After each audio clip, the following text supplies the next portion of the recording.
Hello everyone and welcome to yet another live coding and chill. I'm your host Tony, delighted to be here and I hope you're having amazing weeks. Let me know in the chat what you're up to, if you're going along with me or whatever else you're doing. We're really needing our iced coffees today here in Barcelona. The nature looks beautiful, pink trees are blossoming all around me, but it's quite hot. And we're gonna do some hot new UX. Didn't plan this segue with our Trivia Train game show app. So I've been quite resistant to add UX and animation flair because I love those things and I can get into rabbit holes where I just keep fighting with CSS for hours and hours. But today, this is the episode. We're going to be adding great transitions. We're going to be adding confetti even. When you get a question right, we'll have some confetti sprouting up. And when you finish the quiz, maybe even more confetti. We'll go crazy with confetti today. I'm super excited. And you are able to play along with this week's trivia train, this week's quiz. If you're not familiar with this app, you may click around in the description to find the link to it. It's trivia-train.fly.dev. But it also has links to the playlists. So if you want to start from scratch, how we got to this point, you'll be able to follow along those playlists and see what we're up to. The big idea with this app is that it's going to be a pub quiz type of thing, like a game show type of thing. But in web dev, in application software and games, usually you love giving the user one of 4 options or 8 options or whatever else. You want to, who wants to be a millionaire style, say, this is the question, is the answer A, B, C, or D? Because then you're able to have in your database prompt, the question itself, and then the correct answer is D. And maybe the options, you also have them in the database. But then you can easily be able to diagnose that the user selected D, D was correct, great, we move on. But the cool thing we're doing here is that if the user's answer, which is a free input, free text answer, you can put in anything you want here. If it doesn't exactly match what we think the answer should be, then we ask an LLM, we ask ChatGPT whether they think this answer should pass, whether it's correct. We give ChatGPT the prompt, a question, we give the user's answer, and we ask it, should we pass? Should we give full marks to this? And besides allowing for more fun, I suppose. Everyone hates when they're like one letter away and they use like favor with the British spelling with the U, but the answer was like favor without the U. Or if they give the first name of the author or the last name of the author, but the answer was like the full name or whatever. Like no one wants to lose pub quiz trivia points on a technicality. And that circumvents that. I think that's a great use of LLM. But also it allows questions like name a core companion from the original Mass Effect game. So there, you could name a plethora of characters. You could name Tali, you could name Garrus, you could name anyone, but you couldn't name Karlak, who is from a different video game, of course. And it would be quite tricky in a game app to actually print out, maybe not tricky, but it would be bothersome, cumbersome, I would say, to have a way to say, all right, this could be a valid answer and that could be a valid answer. And what we've done for the answer when we submit this to ChatGPT is say any one of these characters should be valid. And then it also uses all this scraping knowledge that's been gathering for years and years to actually derive whether the user's answer is correct. So we will go through the quiz of the week after we add animations, but just to give you a preview now. It's got full screen. Let's make this maybe a bit bigger, even. Maybe too big. You can still read. So I can give tally, and then it thinks, and then it's like, oh, it's correct. And another pro tip, always watch users go through your app. Always do some user research like that. I think that I have added offline is this little focus ring type of situation around the next question, because I watched my wife play through this and then they answered one question and then it was like, okay, that's it. Nothing else came up, because without the focus it's easy to kind of miss that there's been like another question there, but adding the focus has helped. That's something that I'd never have figured out on my own without seeing another person actually go through this. Or maybe with analytics, if I saw that everyone just answers one question and then they're gone, I need to investigate. Why does this happen? And it would be that a lot of people don't notice that there is another question coming up. Anyway, Tally has a more official name, Tally Zora, and an even more official surname as well, family name. And all of those answers should pass without me doing the extra work to actually say, this character has 4 different name variations, this other character has these name variations, accept all of them. I have the answer and the LLM is doing the hard work to match things up. I think, again, that's a great way to integrate with an LLM. There are a lot of snake oil solutions on how you can use what you can consider now AI, how to use LLMs. I think this is a great one. Like the natural language processing that has been around for quite a while. I think it's evolved so much with the current LLMs that you can legitimately use this. All right, I won't go into further details about my career and how I've done chatbots in like 5 years ago or however long it was. So let's get into do some fun animations. Right, I'm not gonna talk about area under curve or over curve or whatever they call it nowadays. No need. We'll be doing fun front-end CSS stuff. Hope you find them exciting. So we've talked about this, and now it's time to get into the coding part.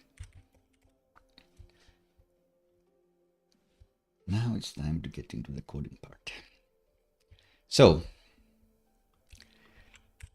you may remember that the way the quiz works and how it works, even if you haven't logged in, is that we're using cookies to manage the game state, to see the game state. So now that I've cleared my cookies here, and this is talking to a local database, that's why the question is different, then it hits me with the first question, and I'm supposed to give the first answer. And once again, I can answer 42 here. Maybe I can get away with this being a bit bigger. And I can answer 42. And then immediately I get to the next question. And it would be fun, both when I first go into this page, even though I do have the vanilla view transitions API enabled transitions, maybe it would be fun to have these fly in. Not sure, actually. But if I refresh the page, maybe it would be fun to have this flying in. But for sure, when I give an answer, then I would want both my answer and these other ones to fly in, just some extra visual flair, which would be fun to do. And there are many ways to do this, but with Svelte, many things can happen with like the most vanilla way possible. So we are going to do it with vanilla CSS. Therefore, I will go into the front-end page, the play.svelte. Play page.svelte, and I could either do some styling here in this big component and pass along a class, but maybe just to start with, let's give some styles, just the user message. So on the right, the user messages, on the left, the assistant messages is what I'm calling them. They could be using a common component, maybe, because some of the classes are going to be the same, that's the thing about it. But in any case, the important thing here is that I want a style tag, and I want to say, I want to use PostCSS, which we aren't really going to use here. I'm not going to do some nesting or anything like that. So I don't really need the processing. But with SvelteKit, you can just identify the component that you want to style, the HTML element that you want to apply some styles there. And then Svelte is, the Svelte compiler actually, is going to make sure that this, whatever you declare here, is going to become scoped style. So it will only affect the list items that are within this Svelte component. It will not affect every list item in the Word or even your app. So here is where I want to apply an animation. And one of the things that I dislike writing by hand is like animations as well, because I find the boilerplate quite a lot. So here is another thing you can do with LLMs. Here's some debugging that I was trying to do for CI/CD that didn't quite work. That was bad to try with an LLM. But what I want to say is give me the keyframes and the animation for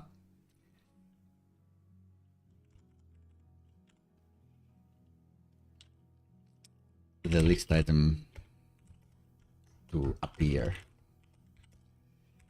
That is, move up, slide in 50%.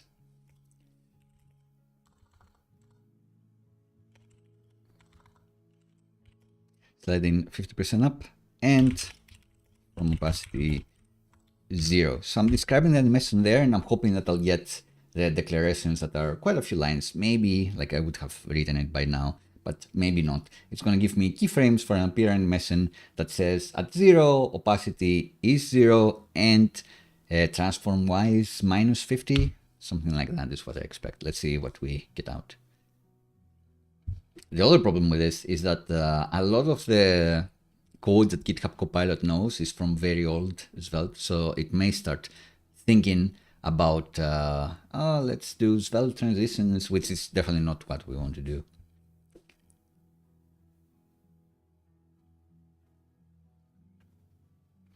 But that is fine. It does give it like a different class, which I guess it would be fine if it was following like some BEM practice or whatever that people are not using nowadays anyway. But this is just like a random name they've added here. But anyway, we can adapt.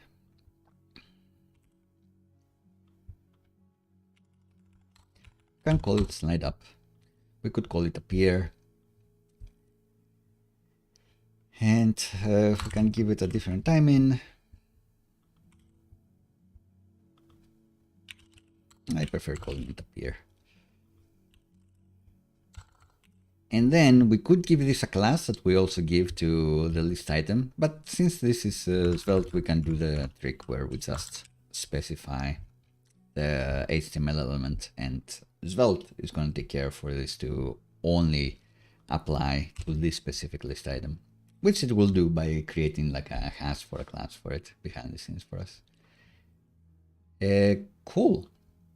So if we do this, you can see on the left that my messages appear in, and I think it looks kind of nice. I wonder if I have any transition durations or anything like that. Let's see. I have the nice little moon to sun animation for dark mode. I always love that one. So let's see. Do I pass a variable for the duration? I guess. I just specify it. Fair enough. So 300 milliseconds is usually enough for this. And forwards, I guess it specifies always start from 0 and then play forwards. I don't think you need it. And then there's a transition to apply, which is fair enough. I think that's the thing that I want to steal, because you may notice in our app CSS, we are bringing in some easings. I don't know why it cannot be opened, maybe because it's CSS. There is this project called Open Props, which I do like for a few things. Specifically, as you may have seen, I use it for the shadows. I like them more than the default Tailwind shadows. And I will use them for easings as well, too. So which easing should we use? Maybe not elastic.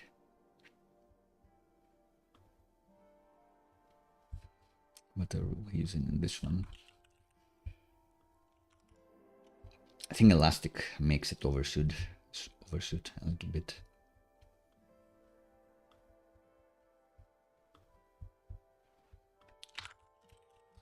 And why I'm doing this is, the answer is that I do think subconsciously when the user is in the app, if they can kind of tell when things behave in a similar way. So if they all like slow down in a similar way, they'll notice. If not, then their brain will say there's something wrong here. I don't know, just a fun thoughts.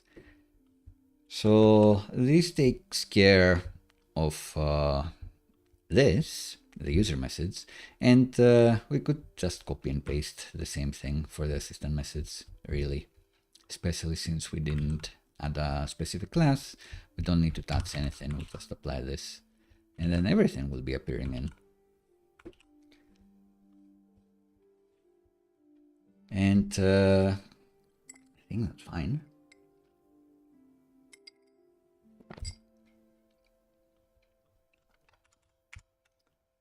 Should that be rem? So if it's 50%, if it's always half the element's height, I think that's usually nice. That's what I usually do. But you can see that this chat bubble, which is a bit bigger, kind of overlaps with the other one. So maybe just a specific travel distance will be better. Let's see how it looks. Reset the quiz. So all of them appear at the same time. We could be delaying the animation according to how many messages we have, but I think that's a bit over engineering, so I think I will leave it at that. But why copy paste this in 2 parts?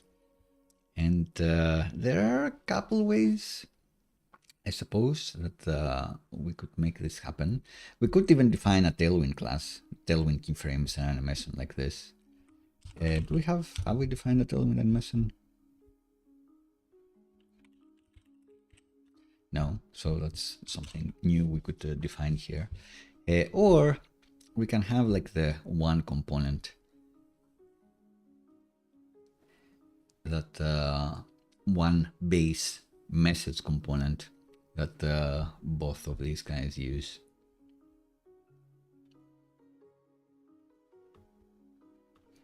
With some partial too. I think I'll do this refactor.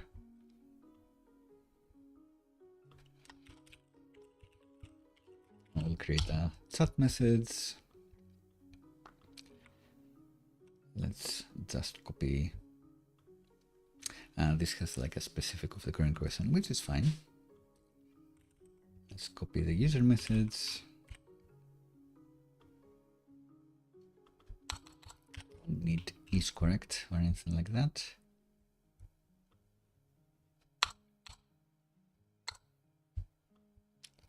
It will be taking a class which I'll alias to class name,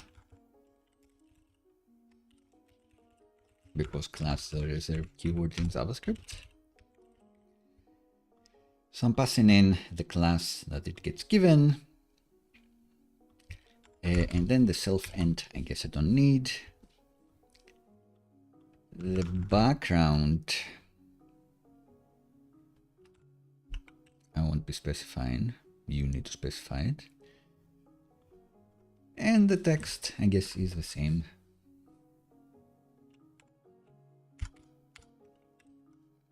Maybe not. Maybe yes. Nah.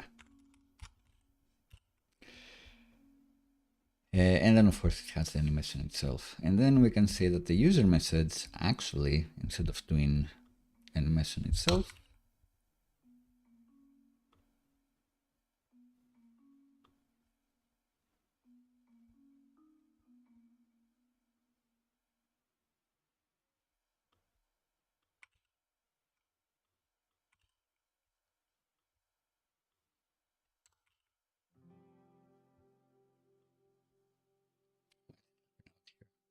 here's no style tag. I don't know, weird bug, just I first saved it. Anyway, instead of this being a list item, then we can just call this a chat message.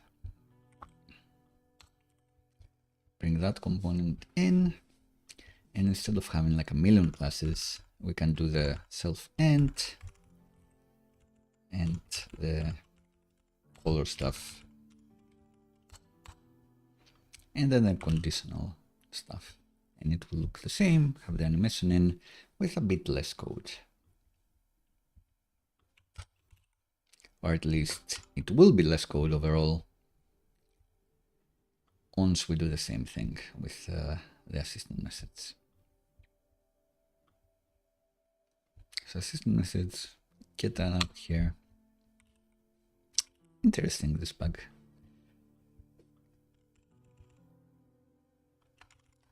Bring the chat message in.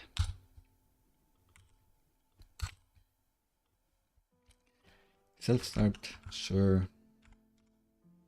Border. Did I have a border on the other one? I think so.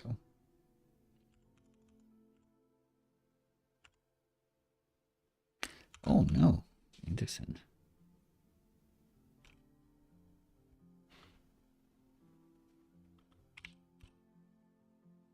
Interesting.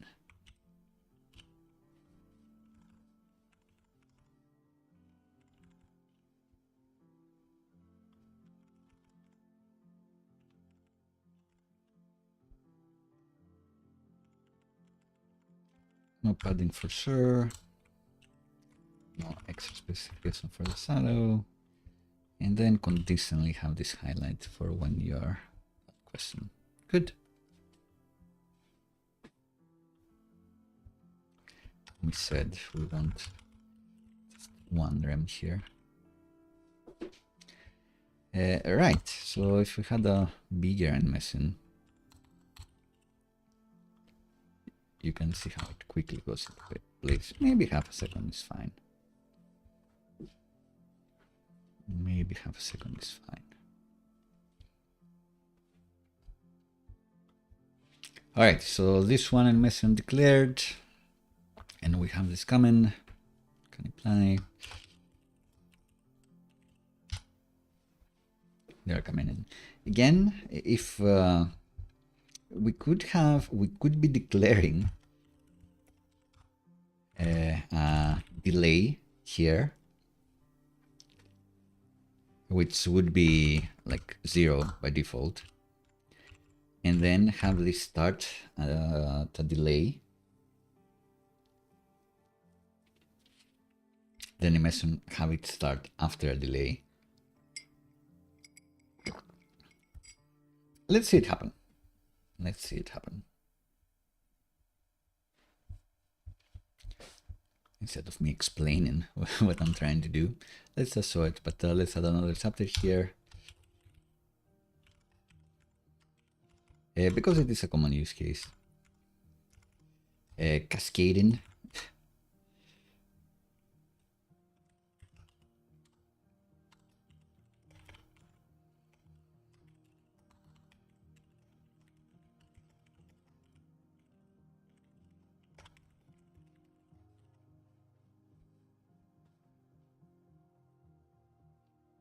So yeah, there is a chance this may get annoying, but we'll see.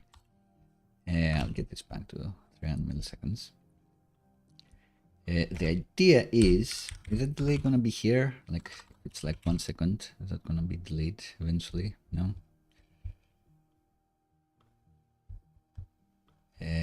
Animation shorthand.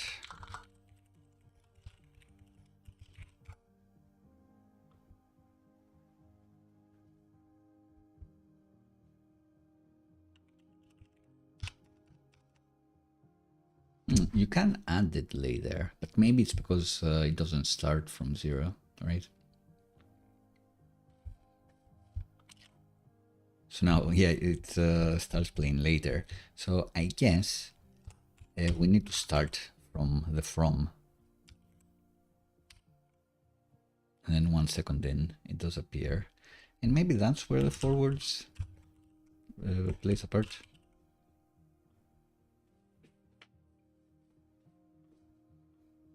Maybe not.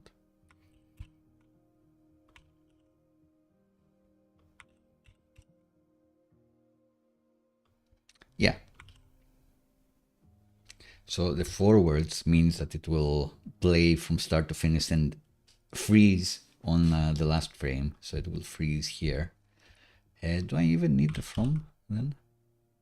No. Okay. Cool. So I want to calc the delay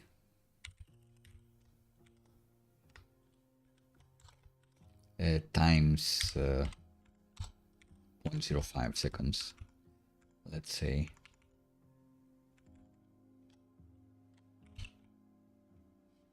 So now it should have no delay, but if it's item number 10, it has a bit of a delay. Like it's gonna be like super subtle. So let's make it 3 milliseconds to start with. And why am I doing this? I'm doing this because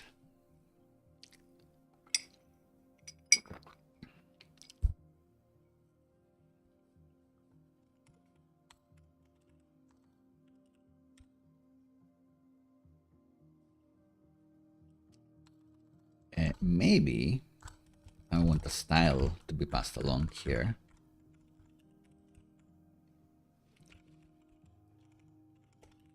Passed along here.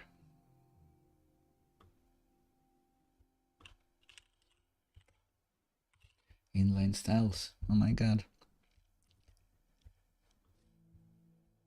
And with that happening,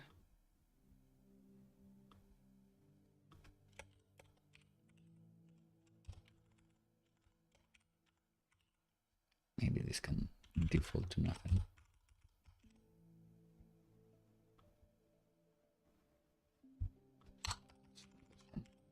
Class and style optional.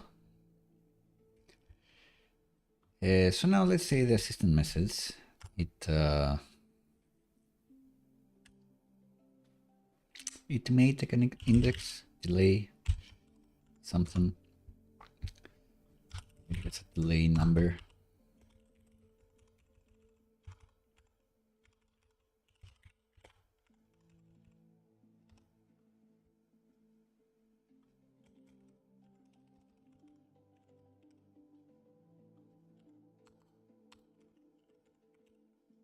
And then pass it along. And all of this is so here you can get the index, and maybe the delay is just the index.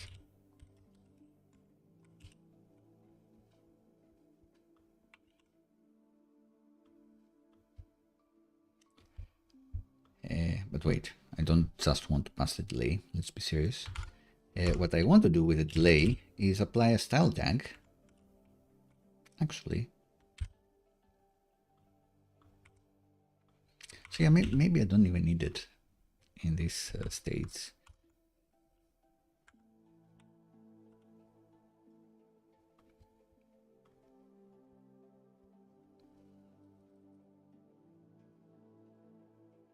Just trying to think. Let's do it in these states, I suppose. So I want a style tag to pass the define delay property to be this. And then you can see them appearing one by one, which is quite neat, actually, if I may say so myself. But do I want to make the chat message generic and it just gets like the style tag? Yes, maybe that's fine. And I understand this as delay, so I understand it as something else. Not sure.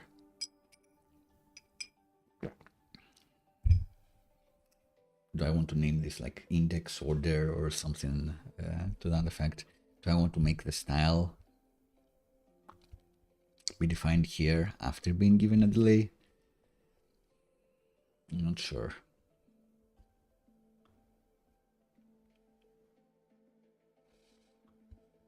Also, I take these delays more like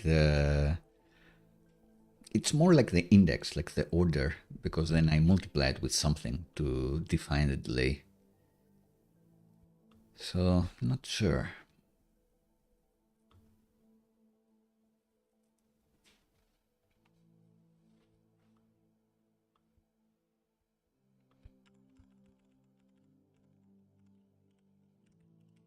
Maybe the delay is, I'm gonna use it like this here.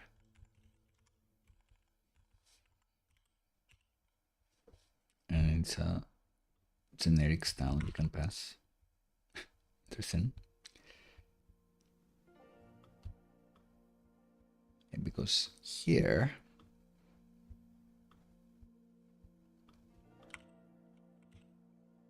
can actually do the whole calculation.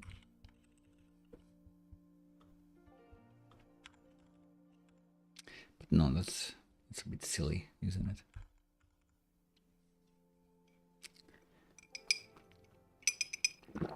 Order, position, what should I call it? It feels like I should call it something else, not delay.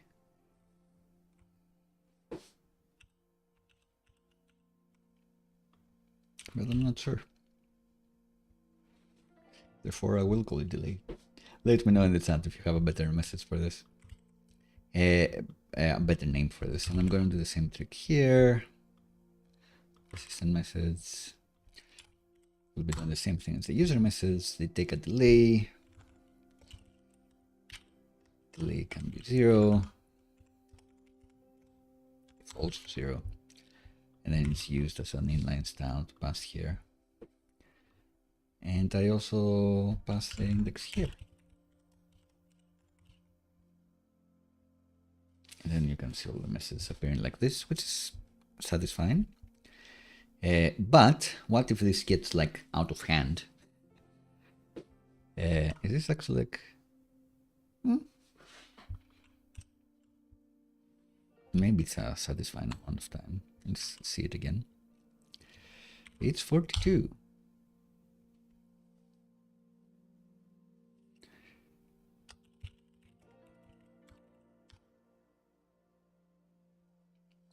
The delay happens even now, which is a bit annoying. So I don't know, how should we get around this? Not sure.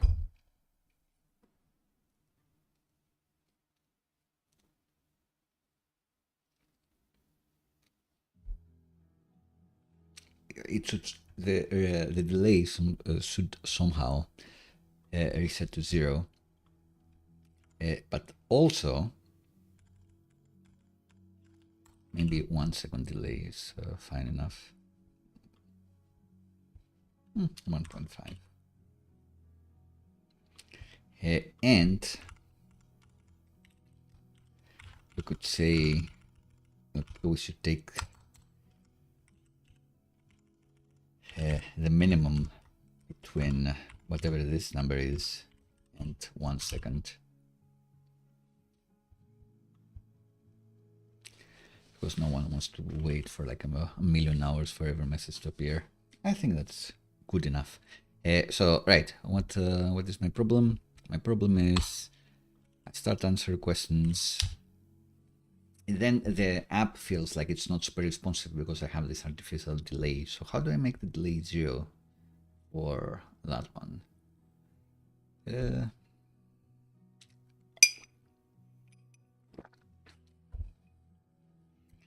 think here, if the index is the data messages length,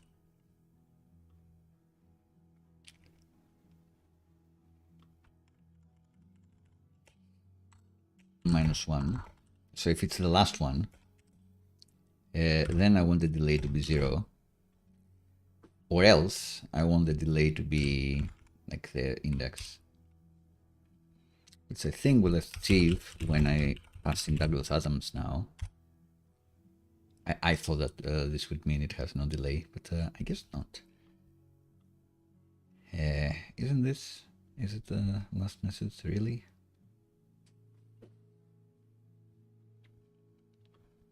Oh no, because I get the others. By that time I do get the others. Get all of them. Unfortunate. So I don't optimistically update this answer is the problem. So maybe that's the thing that I want to do.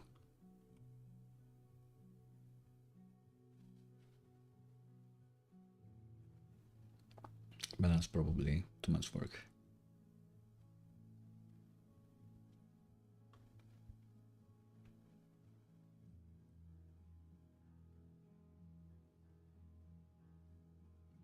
Never delay the user messages. That could also be something. Then you come in here and they just appear.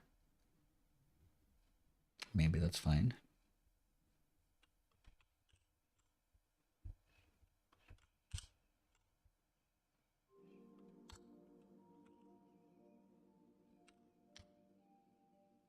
Yeah, I like this more, actually.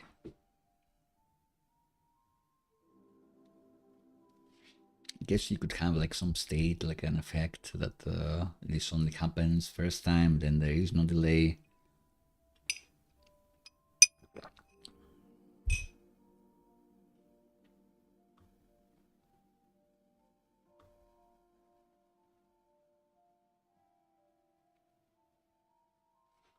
Yeah, I think this will be good enough for now. Not annoying for the common use case where you go play this and then you have the first answers coming, the first questions, the first messages coming, and then you can answer. You see yours appear, and then the other ones pop like this. I think that's nice enough for most users. This is a common experience. They see their own message appear, and then they don't get too annoyed with how long they have to wait for these guys. So yeah, I think that's what I'm going with.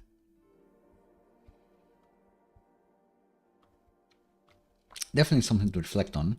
And maybe this is a good time to mention that there are other options to work with animations. I like this one because all you need to know is CSS, HTML and CSS, and that's it.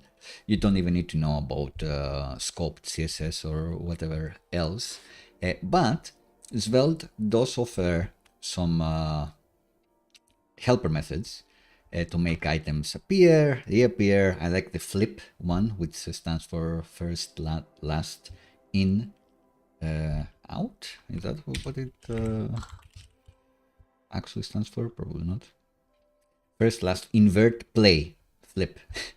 It's great for lists that you can actually reorder, or when you have like live score updates and then they have to reorder amongst themselves, so the data forces them to reorder. I think that's an easy way to make that animation happen, which with other frameworks it's quite hard. But for an event like this, just declare the CSS in a style tag and a component, have it appear every time the component renders in the screen, and it will just work. You don't need to get more involved. And also, I know that Harris has a long-running issue of the common use case where I want this to be stacked, like to be delayed, the animations, but I don't think they've managed to find a great way to do delayed animations, unless you count like the little hack I just did as a great way. Don't think it's a great way. It's a usable way. It's a decent way. Anyway, besides Svelte transitions, Svelte animations, and all of that, there are also libraries. The one I like is Motion 1, which you may recognize from the style of Framer Motion. Not Frame Motion, Framer Motion.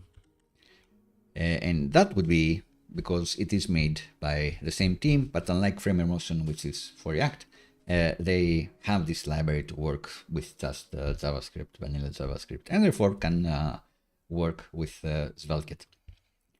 I have used it before, mentioned it before, and I mention it now because one of the utilities it has is the stagger, so an easy way to delay or stagger or whatever you want to call this, which achieves the effect that we're trying to do. So the first thing has no delay, and then the other ones catch up eventually. I think it looks nice. I think it's a common use case, and you can get it relatively easily by using this library.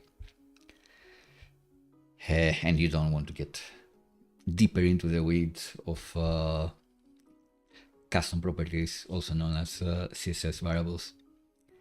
But yeah, we've shown this in the past. If I have any ideas for any animations that I'd like to show here, I may have, maybe if we have like the countdown timer, maybe I will be using this because there is a nice way to do this. Let's see the examples. This is a great example. They have great ways to draw in SVGs, for example.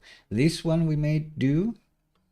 I think this is supposed to count up to 100, which is kind of neat. You can do it with vanilla Svelte as well. But with SVG stuff, it's quite nice, actually.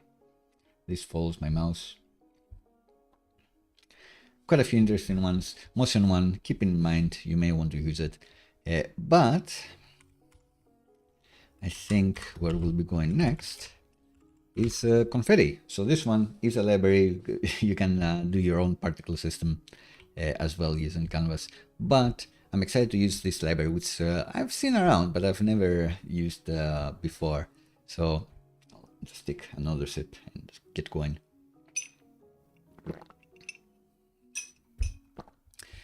Maybe we should do a quick commit here. So what did we actually do? We're delaying just the assistant messages, even though we did the refactor of having the chat message component. Did that save us any code in the end? Maybe not.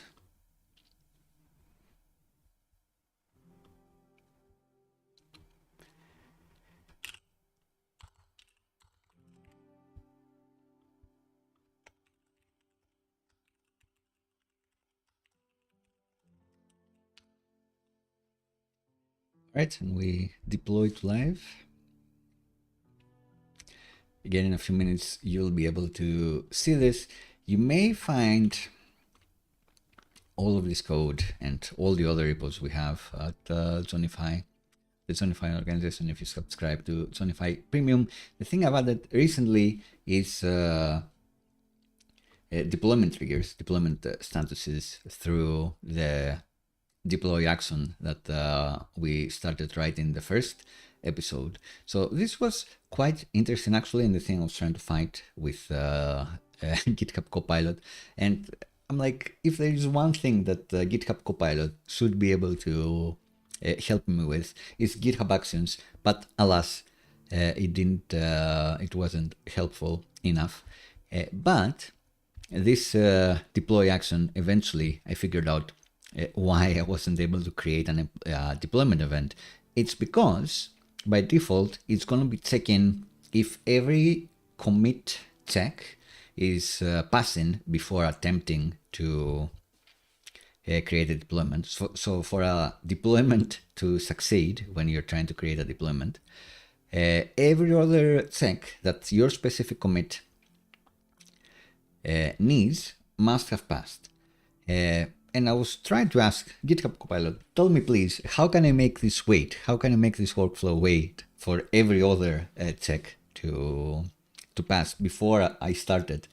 And it wasn't helpful enough. It felt like too much work. So I just said, just deploy anyway. YOLO, deploy to production. I don't want to be in a position where I have a fix or I have something that I want to get live and then some other workflow is not passing. So I need to do something else to get the deployment out. So I'm just saying nothing is required, no check is required.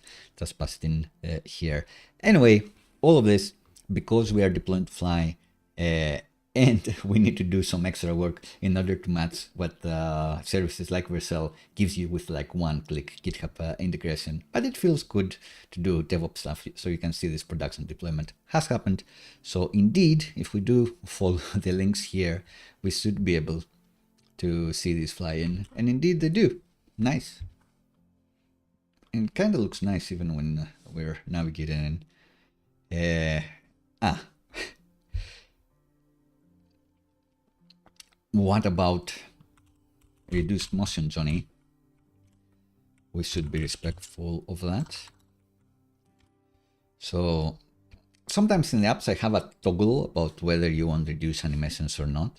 But I do think it's best practice to just say, like for animations like this, that do have things moving around, we should just only do them if the user has not set their preference to reduced motion. So if I emulate, actually, I open the inspector, open the palette, emulate, reduced, motion, reduce. So now if I refresh, you can see everything appears, everything's fine. If you get annoyed by the delay, you can turn it off. You can set this. So great. I should have remembered this.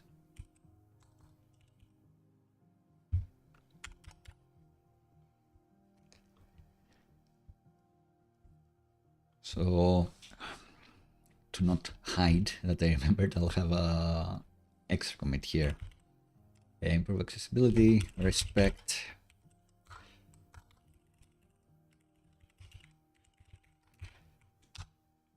Before having things fly in, remember to check whether the user has explicitly said, please don't move things around too much. Cool.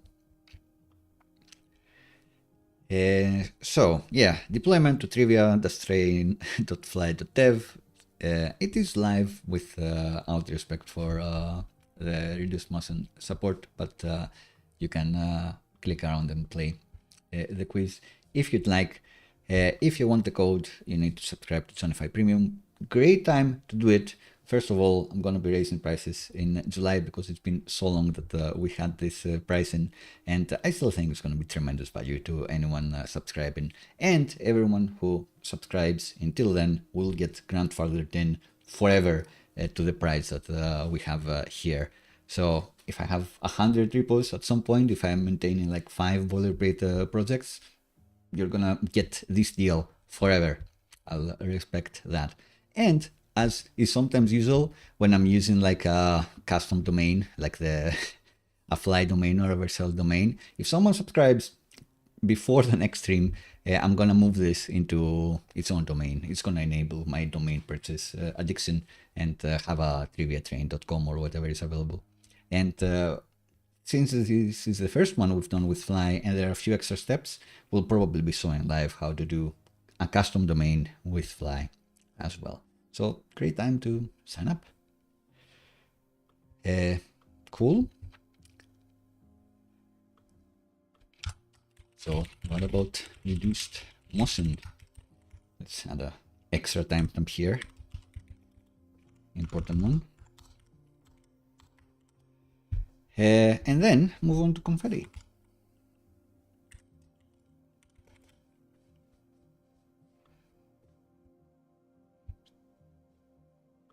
There is this cool Svelte Confetti component that has like tons of customizability. The amount of confetti, where do you throw it, the shape it's going to be in, how big, delayed, colors. They have like a few crazy ones that are like flags. You can just about see maybe Euro appropriate, Euro 2024 appropriate. Not this one maybe, but still cool. Like, what can you say? One of the best flag designs ever. Right. So let's bring this in and see what happens. Let's bring it in with PNPM.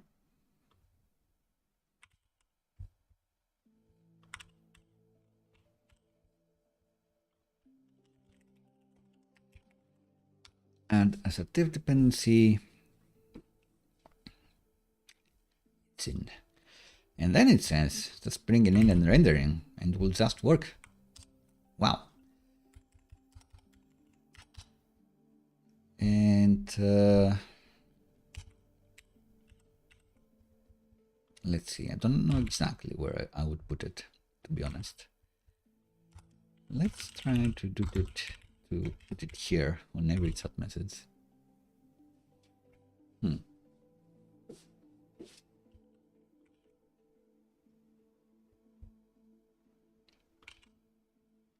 So it does take a bit of space, it looks like. I would want it to be like in here.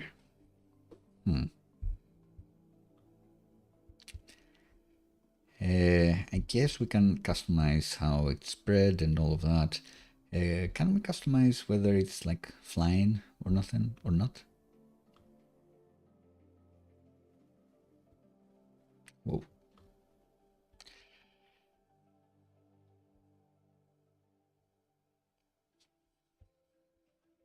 Ideally, it would appear the moment I answer a question. So let's see.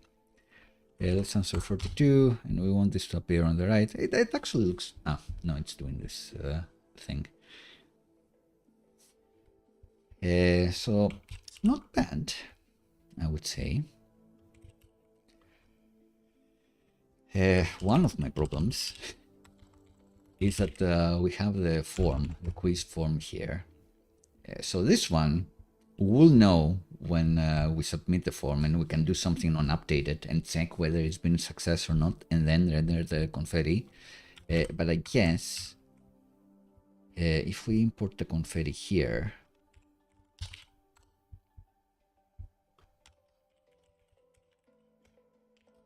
and just render it. First of all, I don't see it, which is interesting.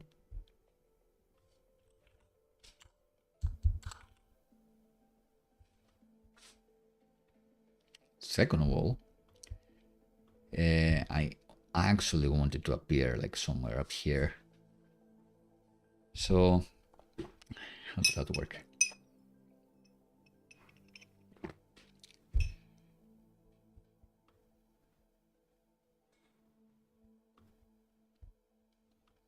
We can do something on updated. Does it have that? Who knows? What's the example here? It gives you the form. And I think it gives you like a specific message. We'll look into superforms there. But here's where we could be rendering conditionally the confetti. Like if there's been a success, then render the confetti. Let's render it like inside the form, actually. Does that do anything? No.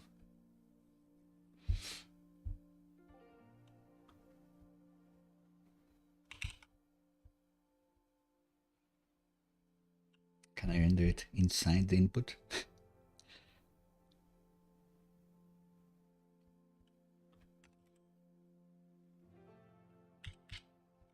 Am I in an incorrect component? This would explain a lot. Whoops, sorry. Sorry, fellas. It's not the quiz form, it's the answer form. Come on. Come on, Johnny. Get it together.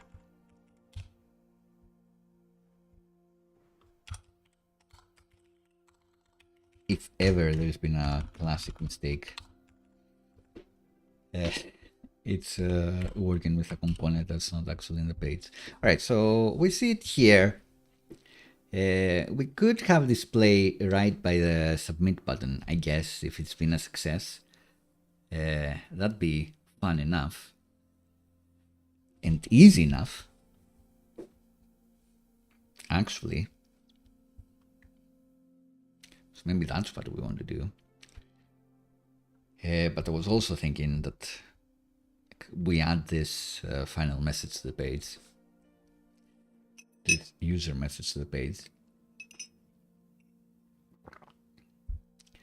and that gets a spark of confetti.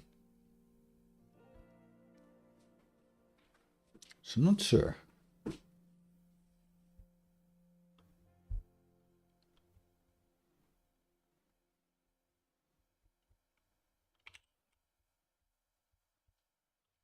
If I just put it in here, it becomes like a bit bigger immediately. If I give it an absolute class,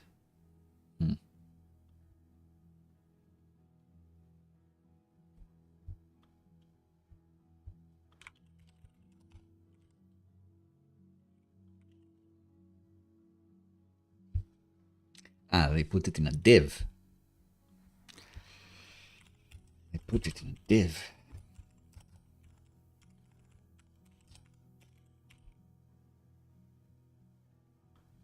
All right.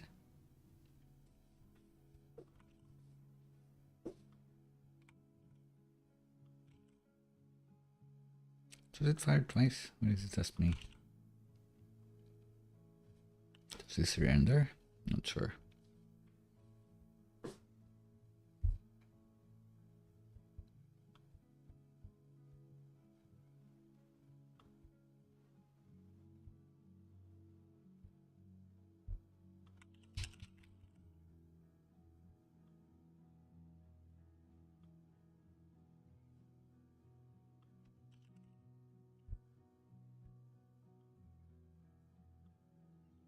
Oh, X and Y.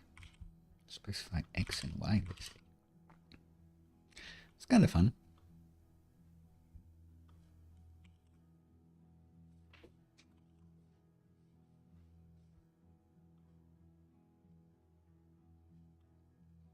And I guess it will happen once. So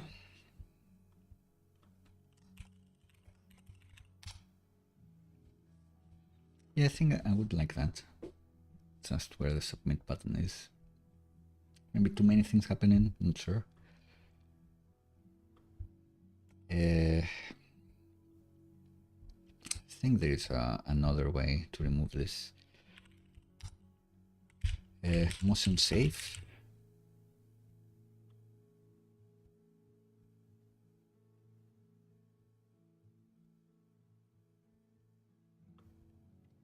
So motion reduce, maybe have it hidden.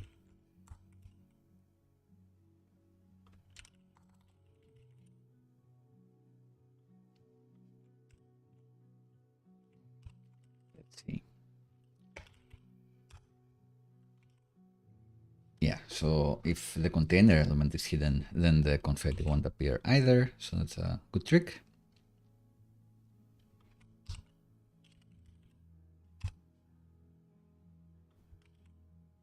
It'll appear now. And what else do we want? Like more confetti? Is it next? Not bad. So now we only want to render this after there's been a successful response.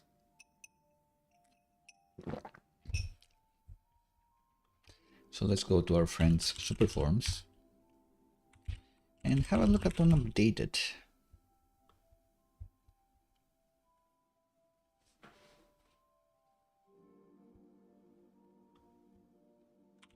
So after we have a response from the server,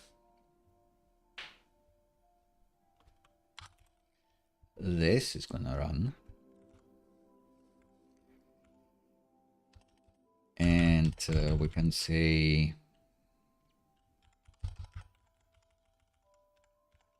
valid inform message type is success. Then so confetti, which would be nice.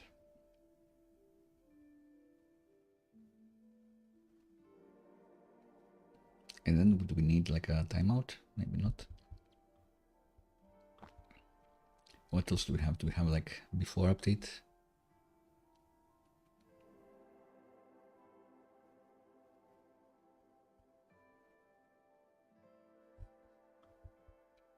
So we can have some state, what I'm thinking. Let so confetti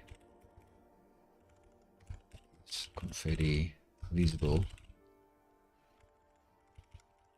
So confetti render confetti state false. And then we can set the render confetti to true.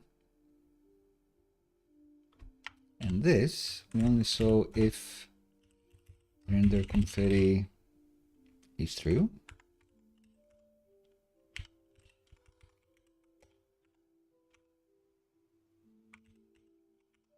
Is there like an inline way to do this? Maybe not.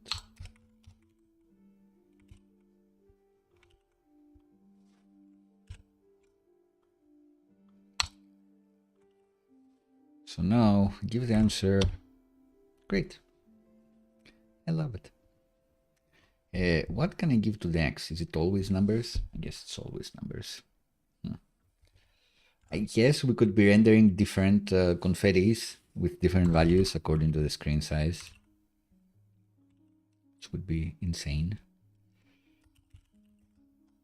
Right. So I guess this will work. but it won't work again because this will always render and never replay. Do they have a way to make it replay, actually?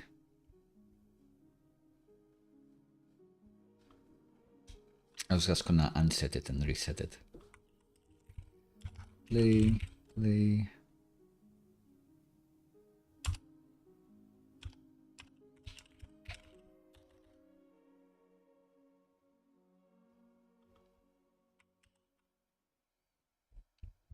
Iteration count. Interesting.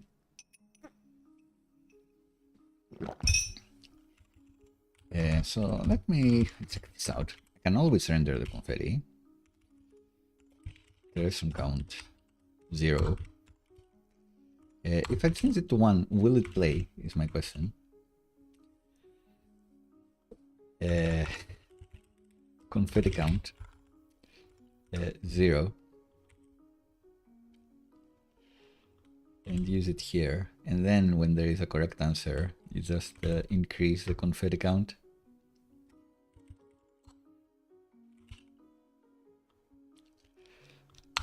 This makes me smile. It doesn't actually work though. And I think it won't work even if I do this right. It's not like that I need to explicitly reassign this.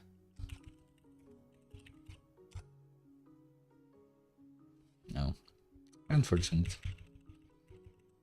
Oh well.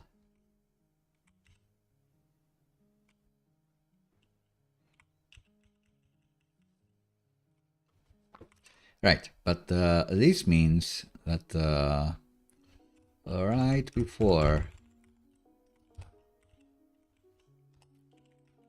we submit the form, render confetti must become false. Do they have any other helper methods?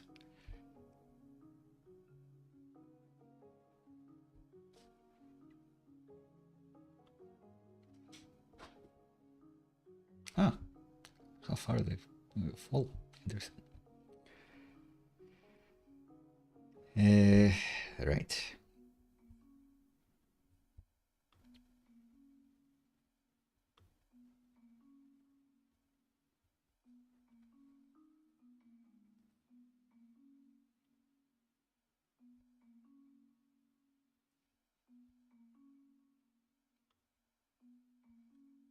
So it says like this 200 here because it's default.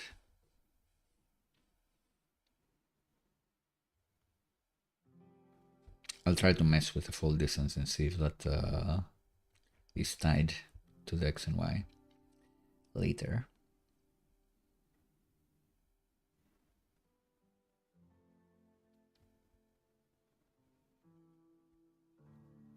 Oh, we have a disable for reduced motion actually here.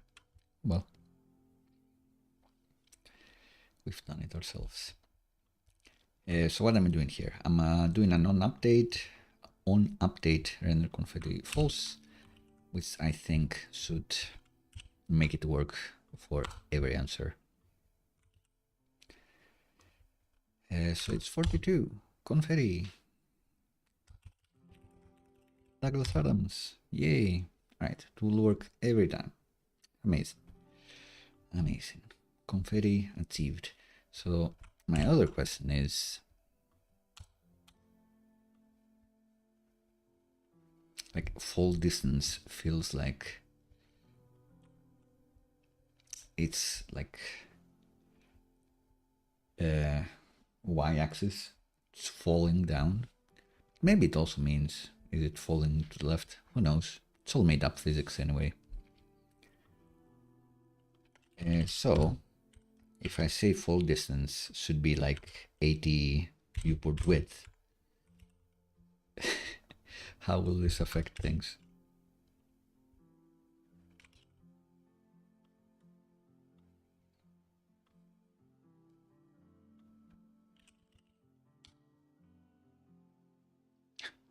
Yeah, the answer correctly, please. Oh, Yeah, it's the falling, not the spreading. Okay, fair enough. So I kind of like this. And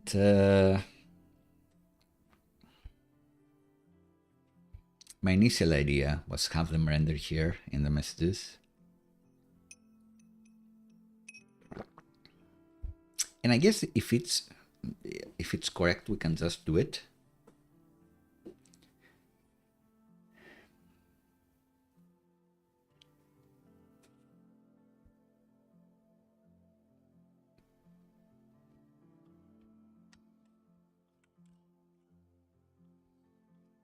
We can do little confetti for like the little answers, and then in the end we do more. Maybe that's the last thing to do. Size. Huge, tiny, round.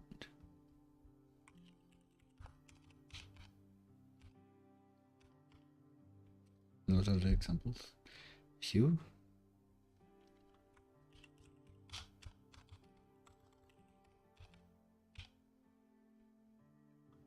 Ah, the amount.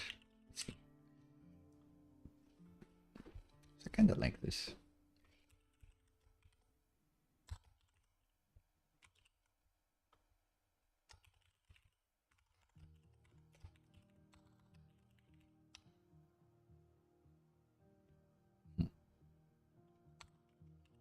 Maybe too small.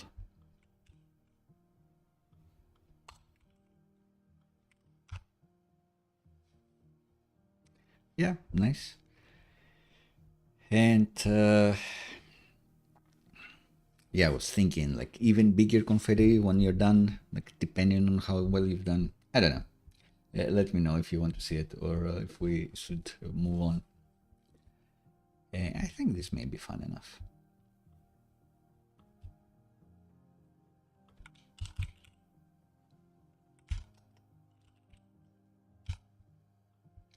So in here, we just have the messages that look like this. Sometimes they have like an is correct.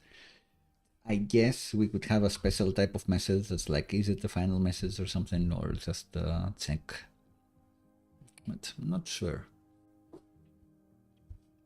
And then everything shoots out. Or I guess if we do a share screen, that'd be a better way to do this. So maybe we'll save it for the share screen episode, like Wordle has.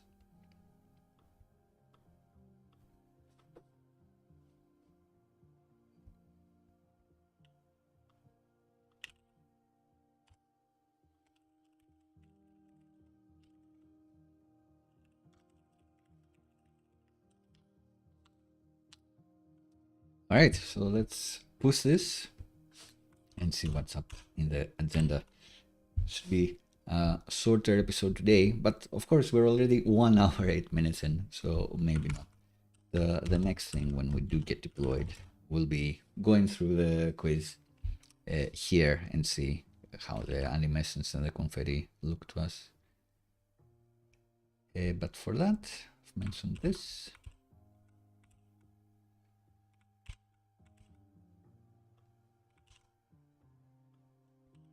Just need to wait for this to happen.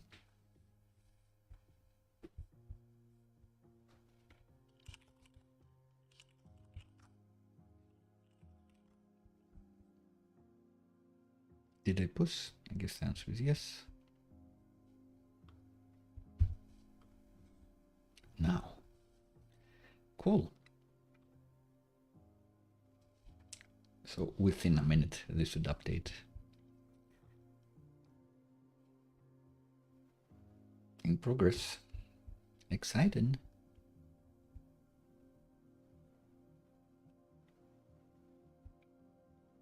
I'm not sure if this like actually updates. Well, it updates. I'm not sure if there is a WebSocket connection or polling or anything that GitHub is doing for this to update without me doing anything. Which we may prove. It's just refreshing and then it's going to be green. Maybe not. We can wait a bit longer.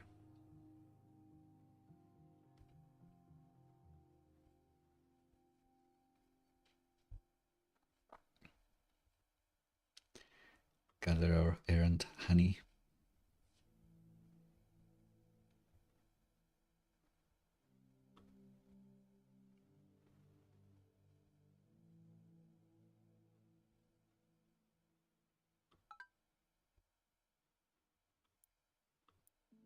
Top another farm.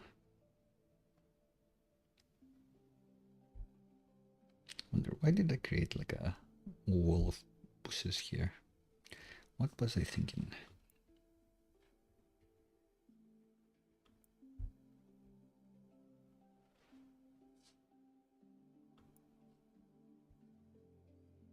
Yeah, this doesn't seem to update unless you refresh, which it has. All right, so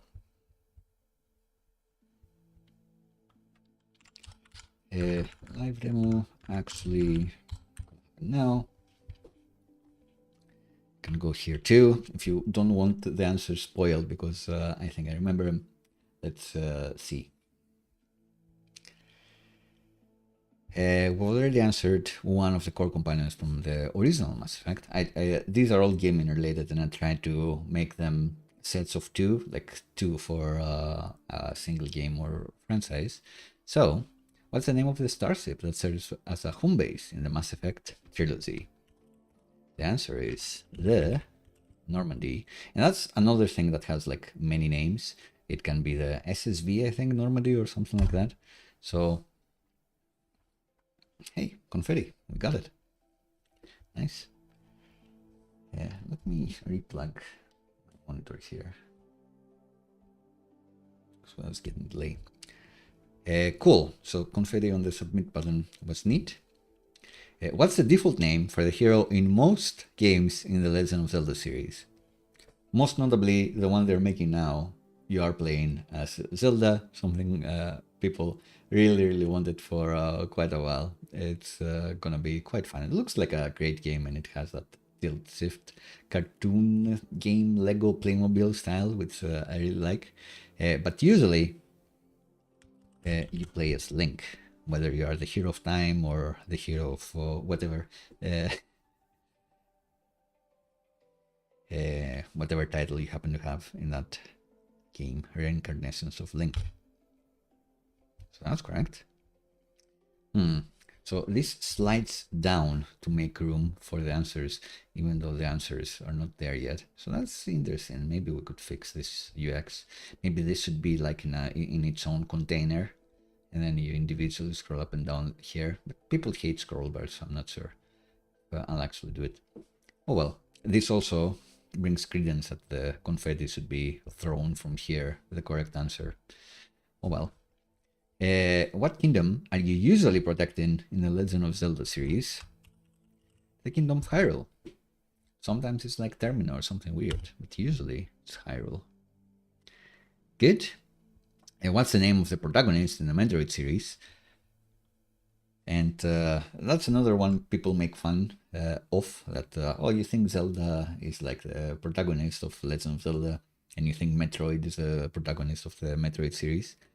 It's maybe true now. Anyway, to lore dump. But the bounty hunter is named Samus, which ties into the next question. What Samus's official profession? Which is not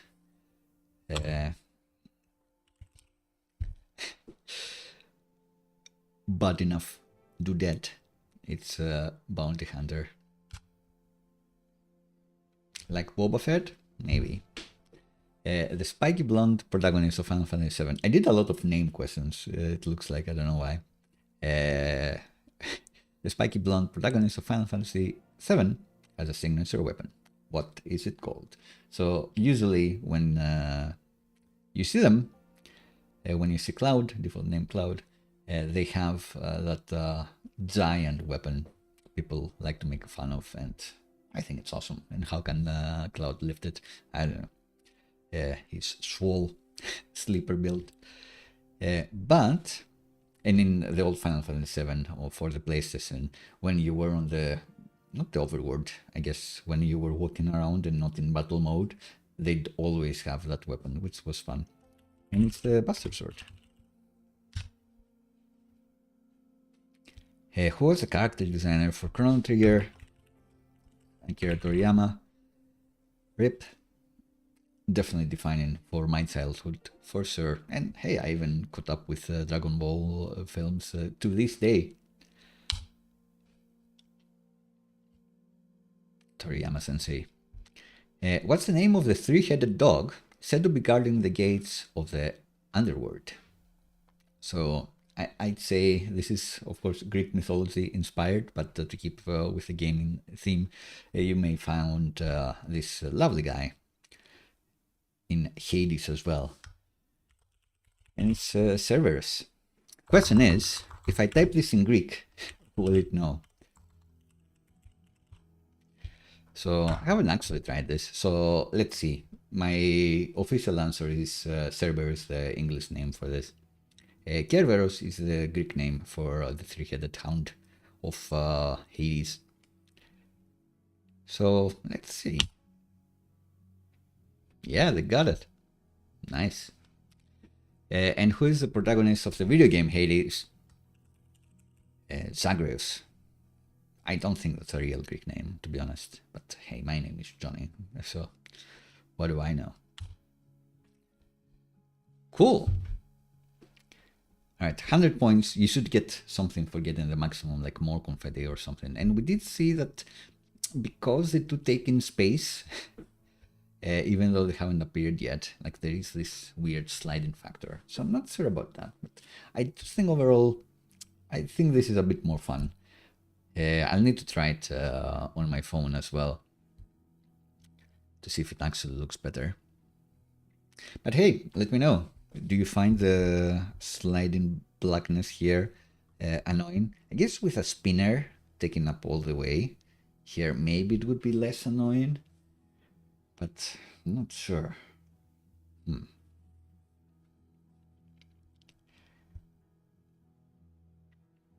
And it would be nice to have like a few different correct answers as well to randomize from.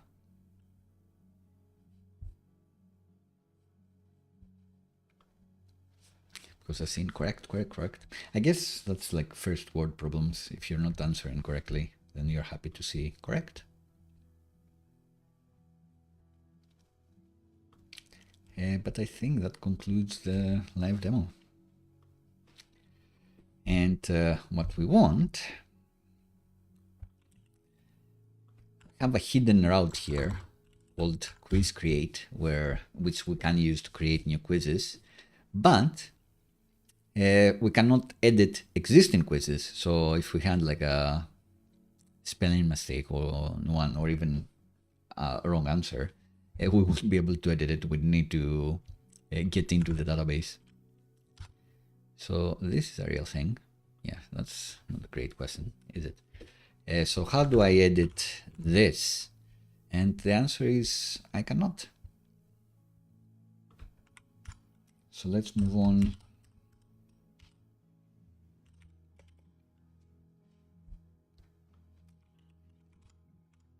Turn our create quiz form into something I can go to and edit an existing quiz. First step would be to create that route.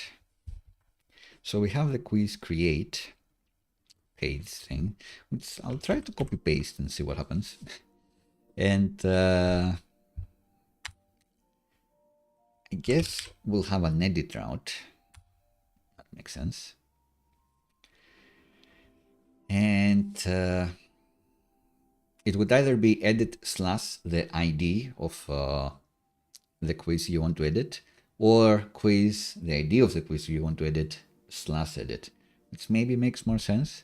So I will nest. Does it make more sense?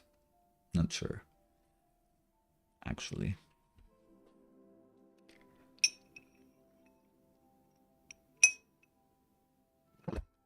Yeah, you're watching a quiz, you just put in / edit, and then you're in the edit page, let's say. Common use case. The other one would be I'm in the edit page and then I want to auto-complete and go to another quest. Like just go in the / and have the history know that I'm going to this ID. But I don't think that's a real use case. That's one of those use cases that during development it may happen, but in reality no one wants.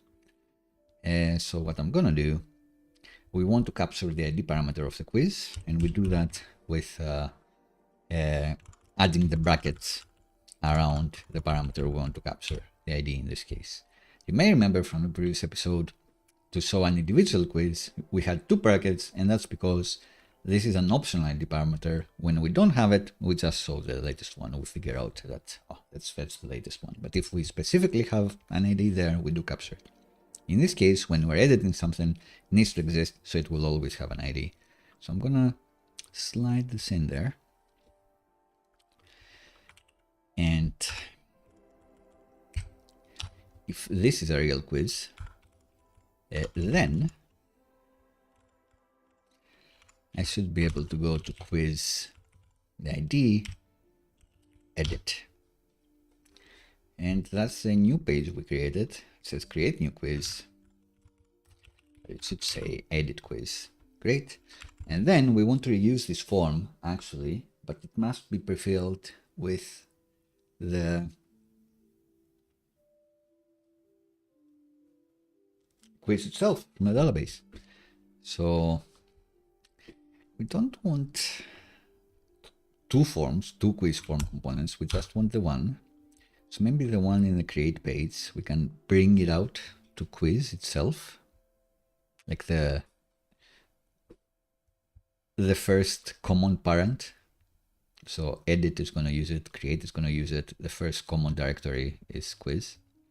So bringing it here, this means that this should update, which it has. This seems to have updated some things.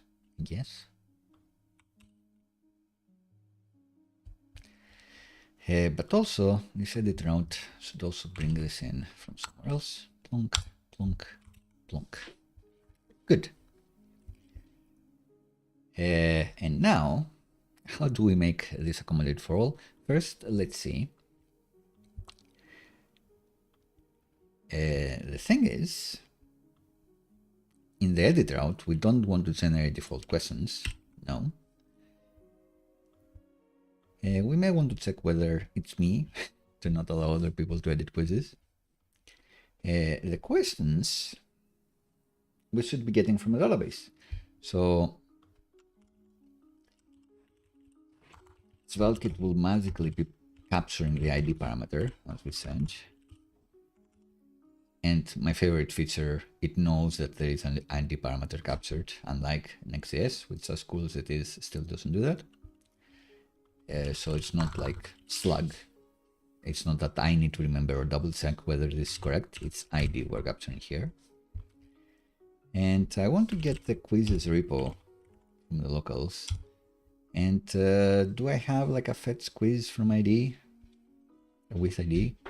Who knows? DP quizzes repo. What do I have? Even. Find quiz? Maybe with a quiz ID? Yeah, let's use that one.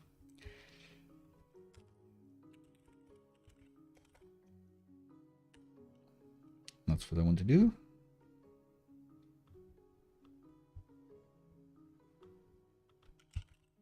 Const this, await this. And then, I guess this has all the questions in the word. If there is no quiz, then we want to return a 404. Oh, which I think we're doing in the play page. That's what I wanted to see. The load method here. This.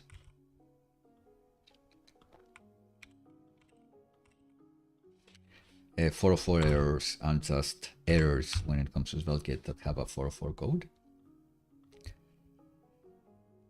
And then I guess the questions will be quiz questions. Maybe not. So that's the thing to validate. So the UI question, it has a prompt. It just has the prompt, it doesn't have the answer. So that's unfortunate. That's unfortunate, because on the front end, we didn't want to pass along the answer to the front end, because if you're being naughty as a user, you could check the data that's been streamed, and then you're like, oh, this is the answer. Of course, like if people want to see it, they'll be able to see it, like open this in incognito and go through, and then you find the answers. So maybe we don't need to go too hard with validating whether users should be able to see it or not. Determined enough users will be able to see it. But all we want is like something that has prompt and answers, which we don't have. So do we need a specific one, like find quiz, get quiz questions?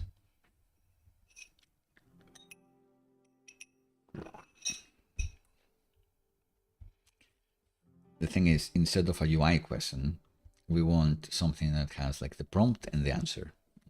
That's it. And maybe the order, I guess the order was like something that we were playing around with.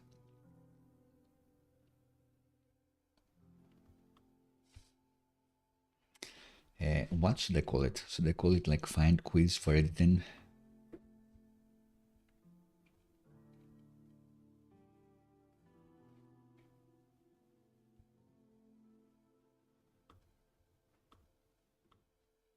We could also be passing like optional parameters for what to fetch, like the properties to fetch. Find quiz with answers, or make this like a parameter like with answers. I don't like any of this. I do like the idea of having like a dedicated one.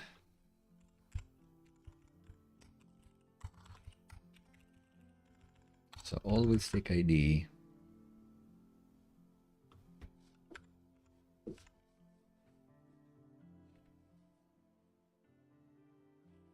Could also be getting all the questions. I'll put it here because it's like the CMS style type of the logic. So this error probably not, but this maybe it returns editable quiz.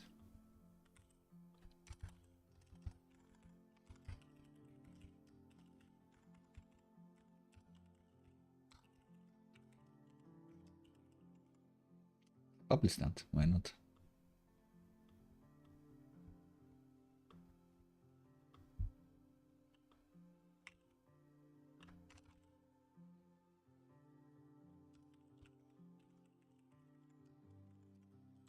Editable question. And it has a prompt and an answer. Maybe an order.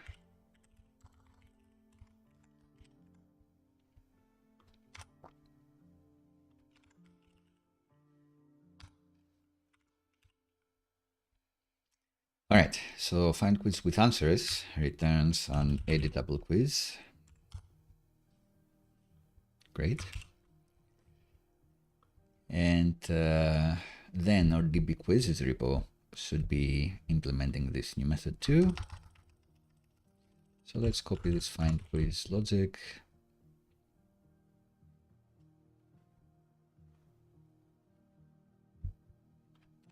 Paste it here. We'll always have the quiz ID, so none of that. This will be fetching all the questions. Yes. And we want the answer too.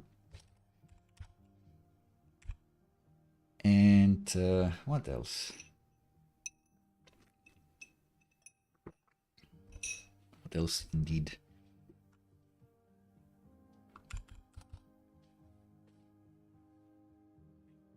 I guess we can get the quiz published. It will appear like on every question, which is kind of annoying. But hey. Oh no, we won't have it. Interesting.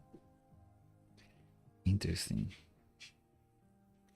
This is like a behind the scenes admin operation as well, so maybe like it's more fun to do two database calls, but maybe not ideal. So let's say, yeah, so this is find quiz with answers.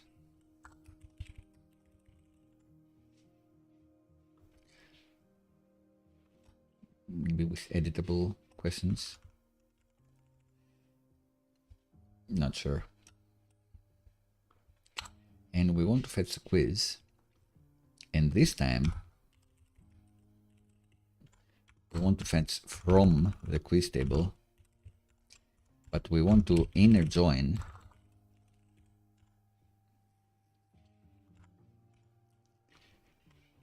the questions table where questions quiz ID is equal to quizzes ID.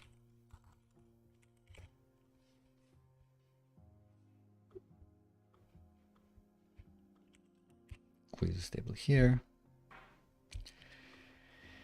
And order this, great.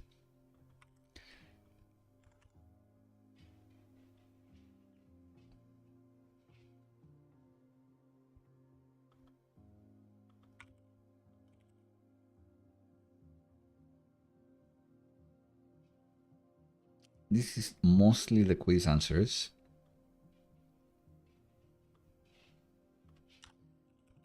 I could nest this inside a questions object.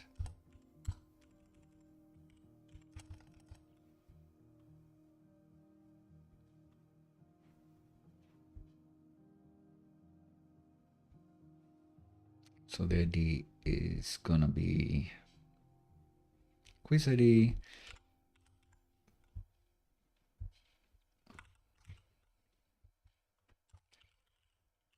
Publish stat. It's gonna be this. Like every row is gonna have a publish stat, which is gonna be the same. A different file. Sorry. And now I want to map this.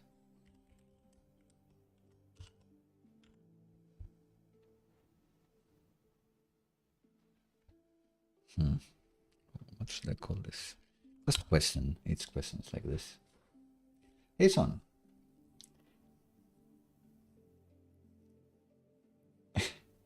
Son is saying, can you figure out whether I'm using Supabase or Turso by the methods alone? Then I see the hashtag TV black magic, and you've clearly missed a lot. So from this, it could be the Supabase client or it could be the Drizzle client. I know some people are using Drizzle with Supabase as well, but as you may know, I use Drizzle when I connect to the SQLite database. In this case, I am using Drizzle because I am connecting to Turso. So I'm not doing the Supabase via Drizzle magic. This thing is actually TypeScript magic coming from my PHP days. I don't know if anyone actually uses this. This is declaring a class variable, a class instance variable to be protected.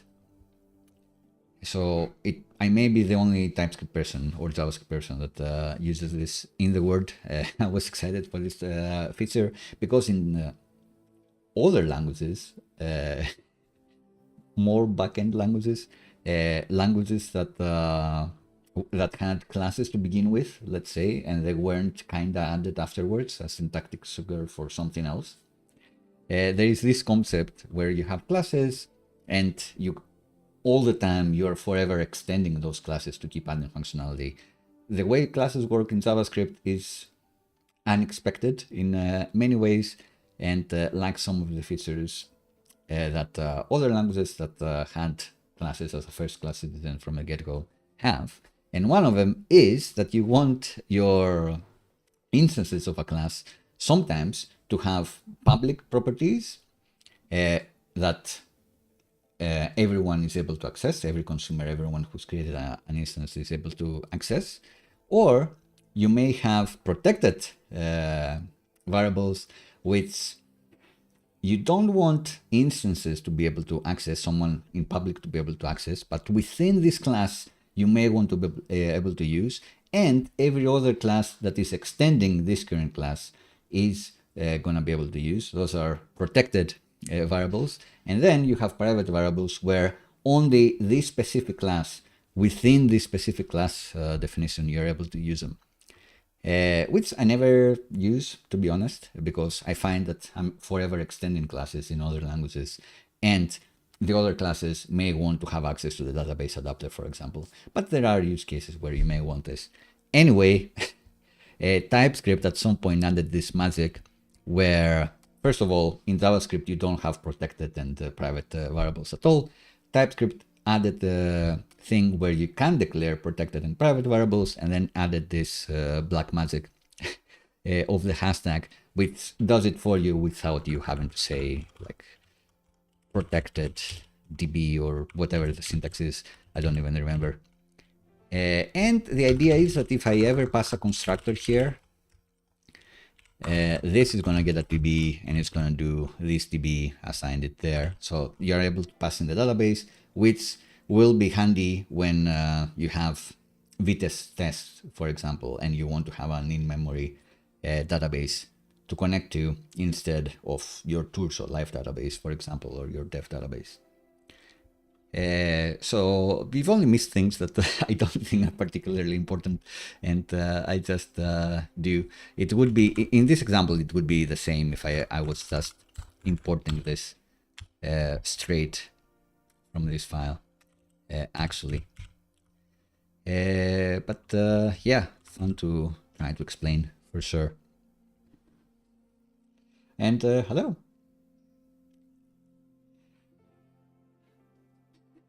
And someone says, oh, you also had the frustration of the private variable, and that commonly, like me, you were extending the classes, and then you're like, I don't want everyone to use this variable, but I want extended classes that are extending this class to be able to use it, and I cannot, so what am I doing? And there is this middle ground of the protected variable, which I use all the time, which is exactly for that case. And hello again. Cool. So, I do have a feeling of people that don't like TypeScript will be like, well, this is why I don't like TypeScript. But this is just an aside. That's why I haven't covered it in the past. It can be handy. So I think I was trying to figure out for a way to name this. Find quiz with answers, I said. Was I really happy about this? I don't know. But yeah, you cannot do this with a Supabase client, for example. The way you select what you want to select, this is very different. So usually with a Supabase client, you do something like with a backtick, and then you specify the table names here. And that's my easy way to understand, is it Supabase client or is it Drizzle, by the way. Right. So this is getting back rows and rows of quizzes, which are actually rows of the same quiz that have different questions nested within. That's something that I think by default the Supabase client makes a bit more clear, but this is more like what you'd get with regular SQL if you ain't grouping. So it's not that it's bad, it's that that's how SQL can be sometimes. Sometimes it be like that. Anyway, I want to get the question out here and just spread it out, I suppose. Sure.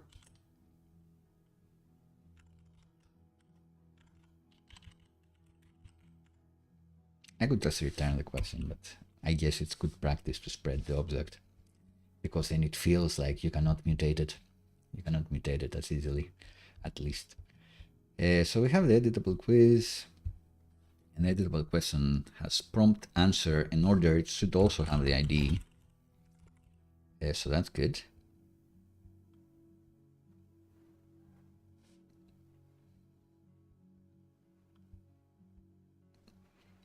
So this should be exactly what I want. ID prompt answer. Is that what I said? ID prompt answer and order. Maybe we can return this. Sure.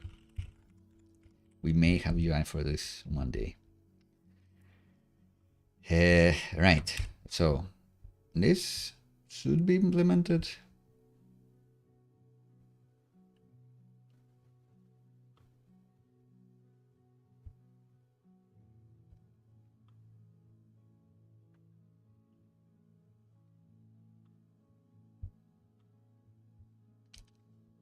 Type no. What don't you like?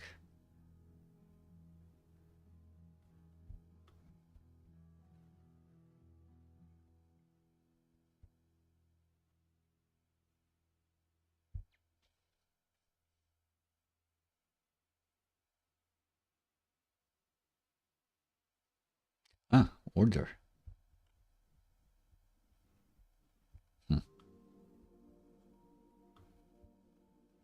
I guess this can be null.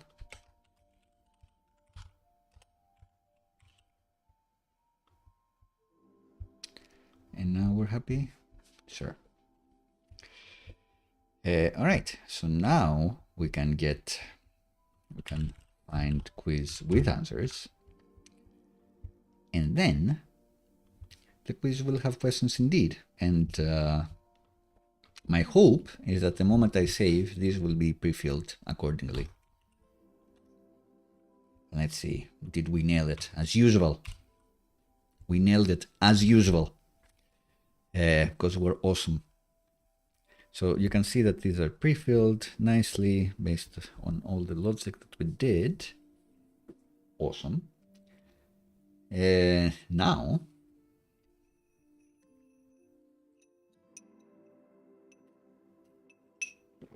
try to be cool and sip this, but I don't have enough coffee or ice here. I'll need a refill. Right, so when I click create,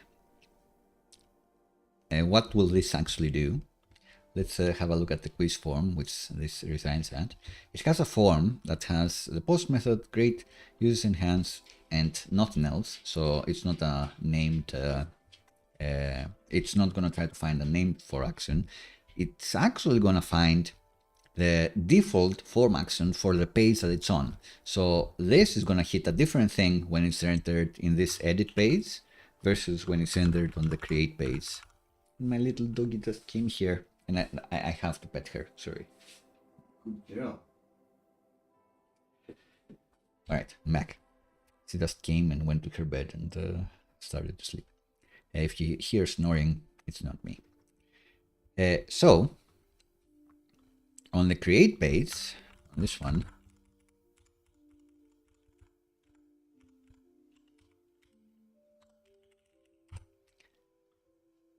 this is gonna attempt to hit on the create server.ts page, create plus page of server.ts. It's gonna try to hit this default action, which creates a new quiz. Great. But when we are in the edit page, because it's also going to hit the default action, we haven't specified where to actually go, it's going to try to hit the edit plus page of server.ts, the default action there. So it's going to get here, and this is where we should be doing something different. So we don't want to create a new quiz. We actually know which quiz we want to update, and therefore we need a new method.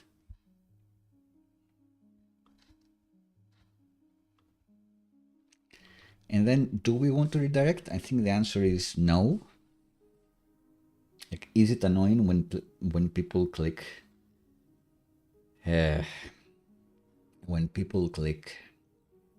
save and you get redirected to play the quiz and you're like, oh no, I wanted to update something else? I think that'd be annoying. So what we want is a toast that says quiz updated or something.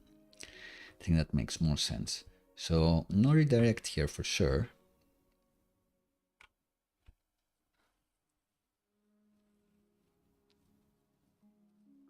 So we want to return the form with a message.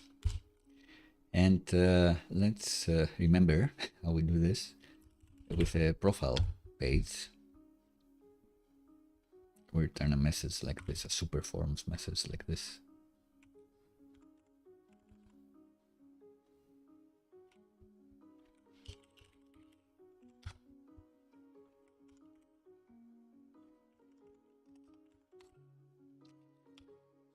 So success, we did it.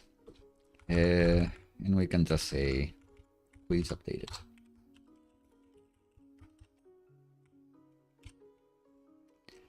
And I guess we can just say save there, and we could have the form look at the page URL, and if it's like on the edit page, it can say edit, or it can say save, like update or something, but you can just say save and then be done with it. Do I want to do something else? So what am I saying? I'm saying that, do we have access to the page store? No. So you could import the page store that SvelteKit has and look at the URL and say, does it include edit?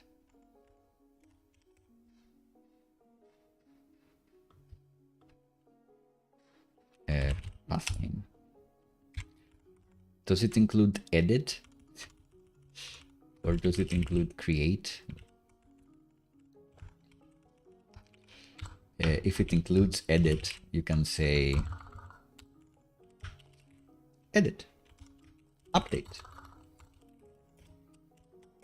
Or else you can say create. So on this page, the edit page is going to say update, but on the create page, create new quiz, it's going to still say create. I don't know, like the things to over engineer if you really want to. The important thing is that on the backend, in the end, we're going to return this message and then we'll do like a nice toast or something. But we don't want this to be create a quiz. We want to update the quiz. So that's another thing to say that we want. Instead of create quiz, we also want an update quiz, actually.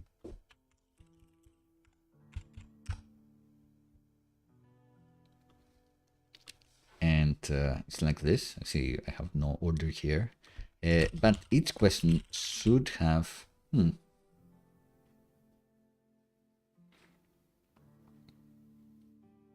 I'm thinking that we could just delete every question for that quiz. I think that's easier, actually. Yeah, I remember why I want to do this. Because if you remove questions, you won't have the ID of that question. So it will be kind of tricky to figure out that, oh, actually, I want to delete this question that wasn't in the payload and try to match that up. So I think it would actually be easier to delete all questions and then recreate them. And the way we're casting the guesses, so for a given question, we may ask ChatGPT whether this answer is valid or not. We just cast it based on the prompt. We don't cast it based on the question ID or anything like that. So it's fine to just keep changing the question IDs. It's what I think. And I am correct. I agree with myself. We also want the quiz ID. And we'll want the publish stat, I guess, at some point, but not now. So yeah, actually, this is going to be like very similar. This could be create or update quiz. So now DB quizzes report the implementation of this interface. I guess interfaces are also like a TypeScript thing, by the way, but I explain those because I think they're very helpful. Unlike the protected thing, which I kind of like, but if you don't use it, I don't blame you. Right, so let's just copy wholesale this create quiz logic and name it update quiz. And it does get the quiz ID. Do I want to alias it? No.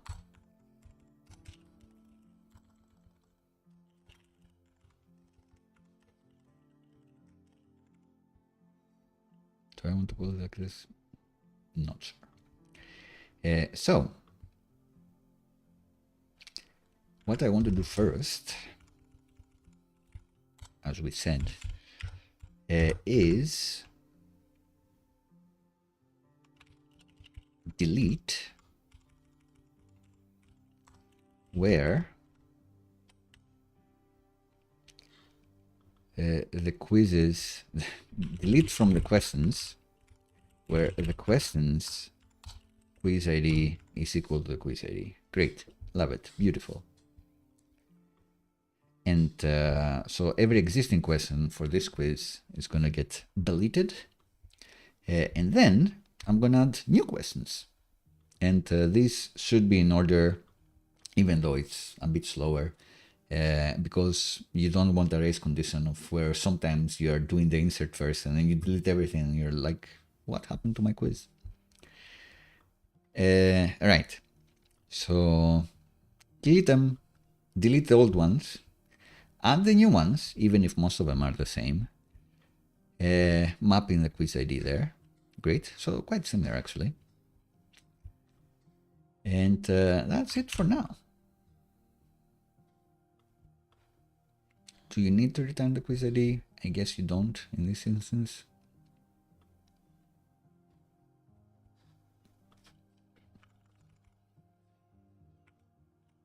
Maybe you return nothing.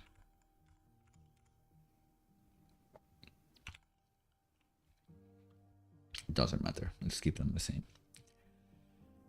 All right. So in the edit page, I want to update quiz where the ID is this and the questions are those.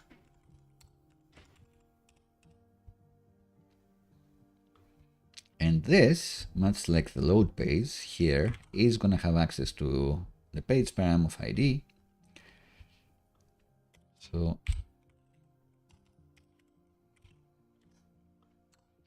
I can get this and pass it along here, and everyone will be happy.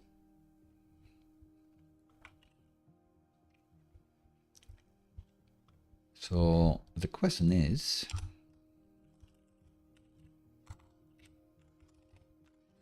will the update quiz demo just work first time? Will we keep our awesome streak going? And the answer is going to be yes, because we're awesome.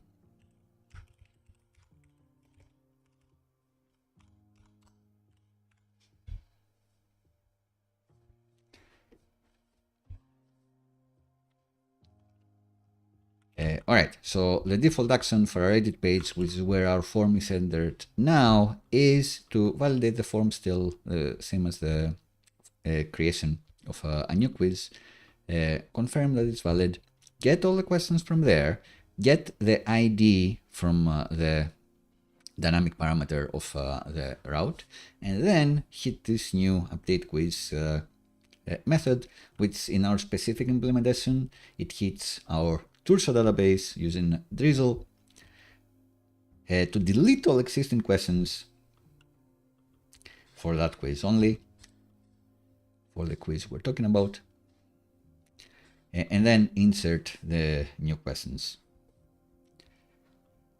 And then it does return a message to tell us that the quiz has been updated, but we're not going to render it just yet. We'll do it soon enough.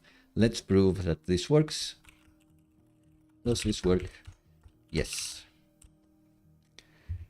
Update. Did it actually work? Who knows? So the answer is yes, but there is this not crazy thing.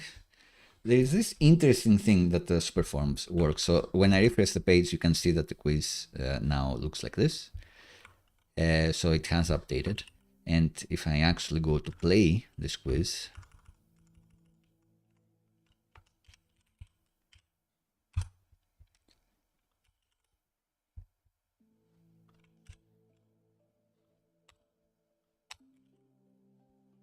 the first question is going to be, does this work? Great.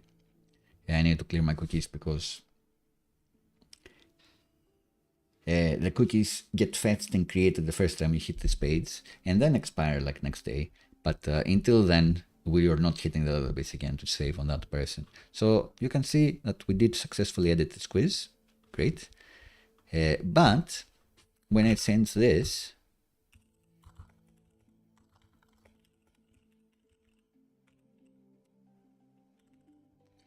maybe it sends this one to the questions update. The answer is still yes, but it will look like they don't update because it resets back to what the value was before. And that's because Superforms has this interesting thing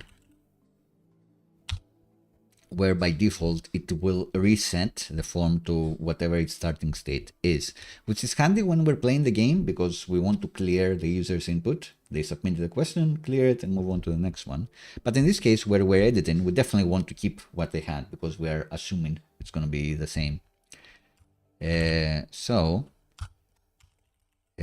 just need to pass the reset form false to Superforms. What property need to mess with to persist changes. Reset form.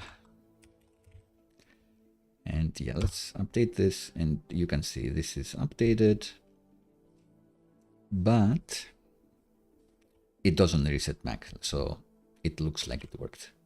And I reset and it has indeed updated. So this is what we're looking for, reset form.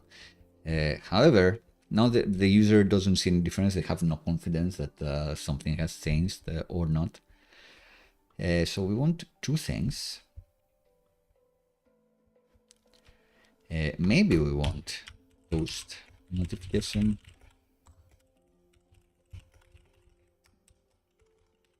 At post notification, we updated the quiz. And only enable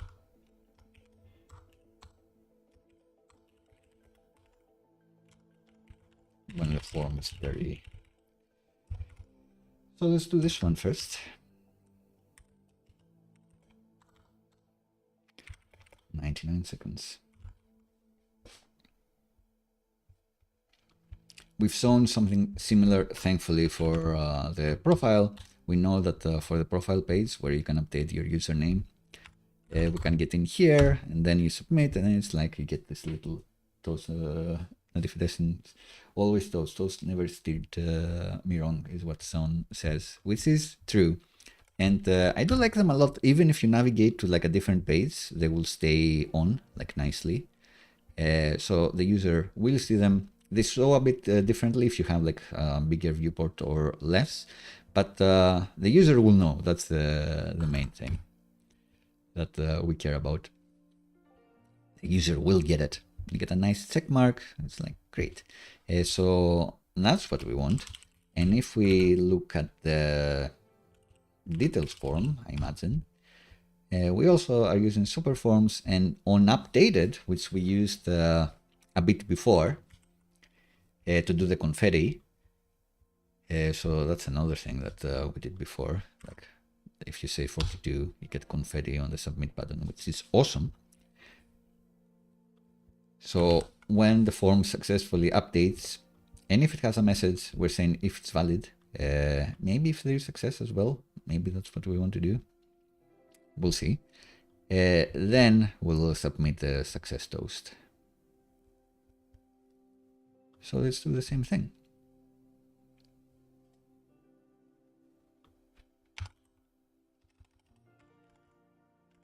So if the form is valid and there is a form message, that's success. Let's bring in our toast component using Svelte sooner and type whatever the message is. So let's get to our edit form here. Does the toast appear? The answer is toast. Why not? And there you go, quiz updated. Great. Amazing. And they do stack as well, so if I do a lot of them, you get like another one quiz updated. which I guess they have the same message, but you update it twice. So what did you expect?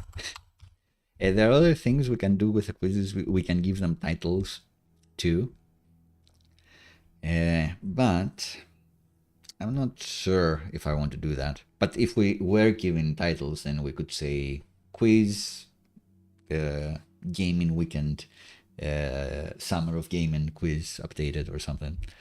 But we're not doing that. Like, we could say how many questions were updated or something, but I don't like that. I don't think that actually helps. So yeah, just a simple toast. I think, once again, I will say, once you've set Superforms up, once you've used it in a few places, you start rolling with the punches and understand how it works.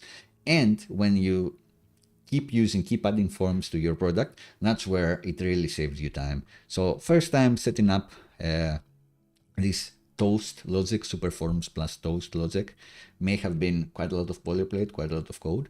But now I can just go to the details form and then copy this, paste it there, and bam, like toast notifications that everyone loves are in this form as well. So that's one of the reasons that I do like Superforms at this point. Cool. So we did that. Let's do the only enabling the button when the form is dirty. If you don't know about dirty forms, if it's like in D&D, you have the concept of a natural 20. When you roll a 20-sided die and you get a 20, then it's called a natural 20.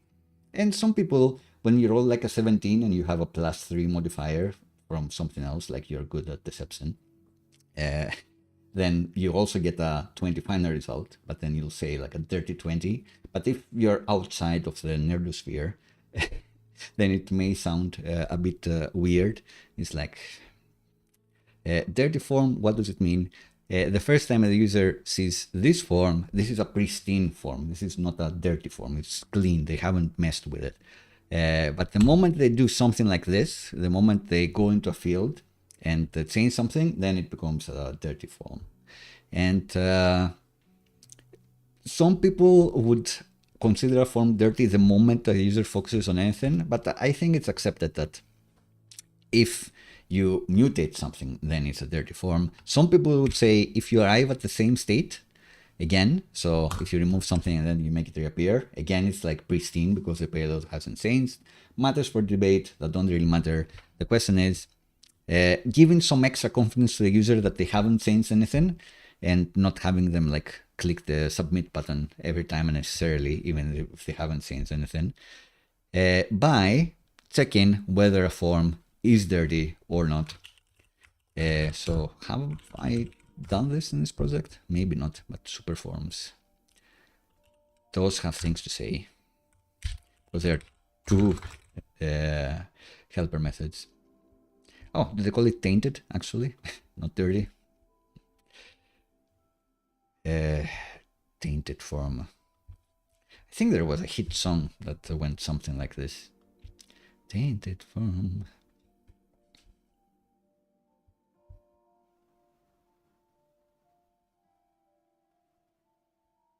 Oh, there you go. So am I using tainted somewhere?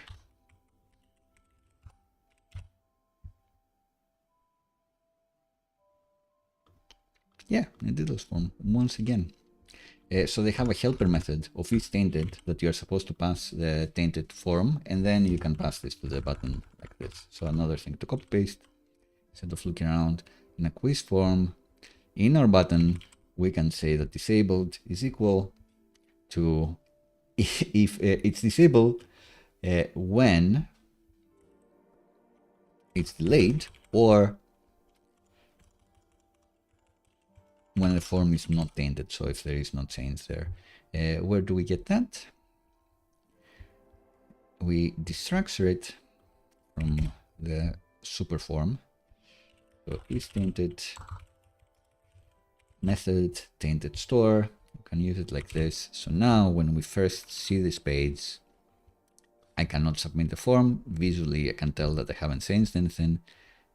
But if I change this, then I can update this. If I arrive to the same state again, so I don't need to update, then also this becomes disabled.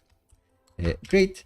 You could make a little animation play, like for the color as well, for the disabled thing. Hello, Storm Chaser. Nice to see you.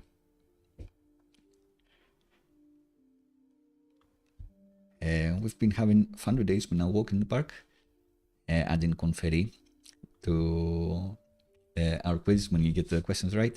And we are finishing up the edit functionality here. The finishing touch was having this button, this update button, only appear if the form is tainted. So we've done a few things that are all about the update form. So I'm wondering, what about the create functionality? Did we mess that up? I think the answer is going to be no. Create new quiz. I guess you can't create it if you haven't added anything. But at this moment, it says you can create it, but you actually cannot because this is invalid. But this is fine because it will give you all the information that you need. And I guess this kind of looks, this red, like, is this readable in light mode? Like in dark mode, it's not readable. I was thinking about this. Actually, been losing sleep over this. And is it this?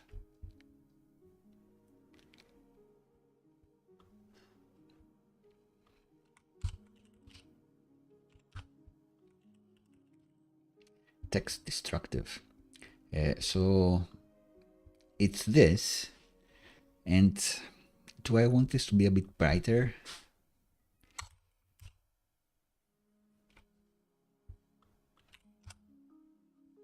Maybe.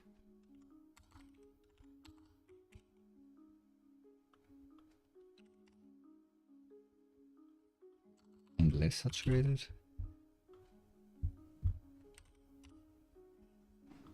Just for dark mode. I think that's fine without messing stuff too much. Where do I even use destructive?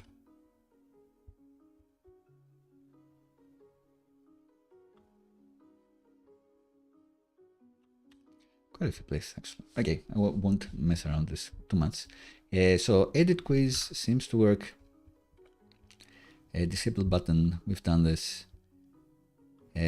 What's next? Publish stamp with a date picker. Great. This would allow me to create a few quizzes on the weekend and then have them automatically appear like on Mondays or something like that. That's the idea. And Shadowcan, or as people call it, SadCN, does have a date picker component. I did see Handabyte hard at work refactoring Bits UI, which SadCN depends on for this thing, to also add daytime component, daytime functionality to this. But we don't have it by Svelte 5 for now. We just want a simple one, which just gives me the date, and we move on with our lives. And I guess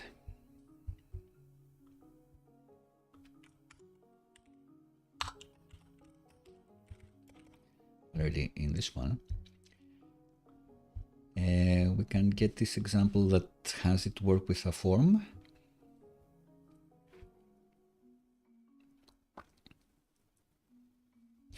Please fix the errors in the form. Thank you. I think we've made this work in the past with date proxies that Superforms has.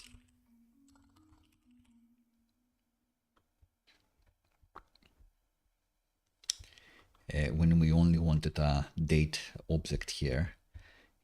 But what they're suggesting here is slightly different with this funky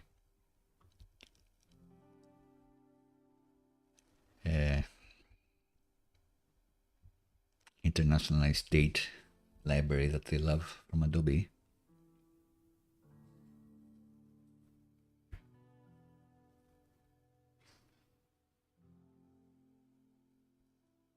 Date formatter, fair enough. So they pass the date from here, if this exists, and then they pass it somewhere. Sure.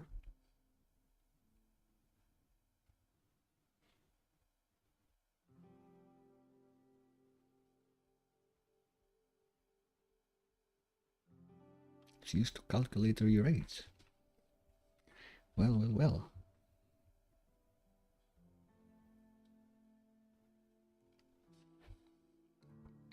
Right, we'll get there. So even in the edit form, so let's go there in the edit quiz.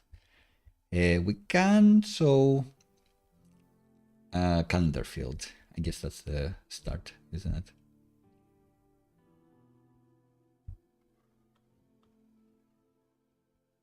Which I suppose is the same as this one. Maybe not.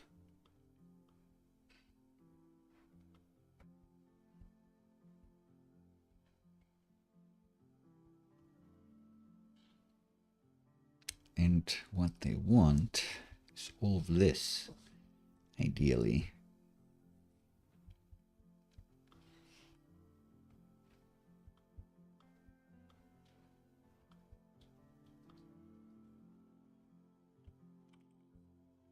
All right, one step at a time. Let's save this. Because we've done quite a lot of stuff to allow the editing of quizzes.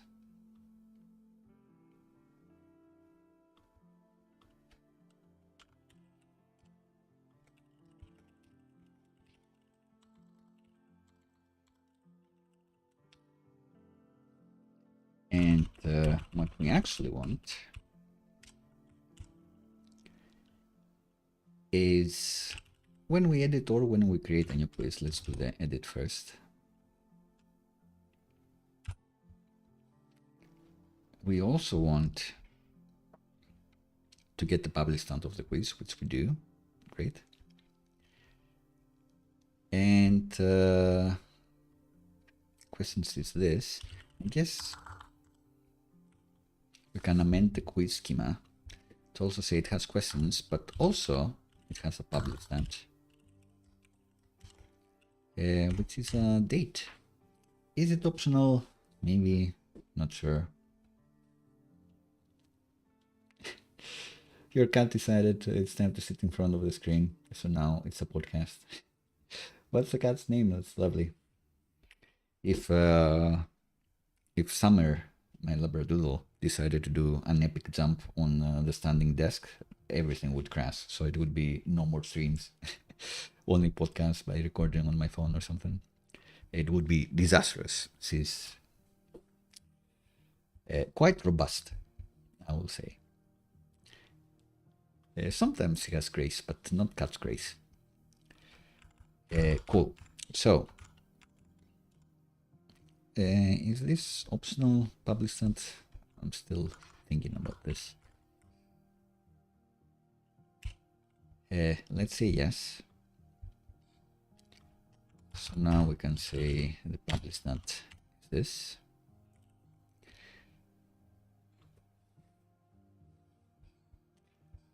Cat's name is Amy. That's beautiful.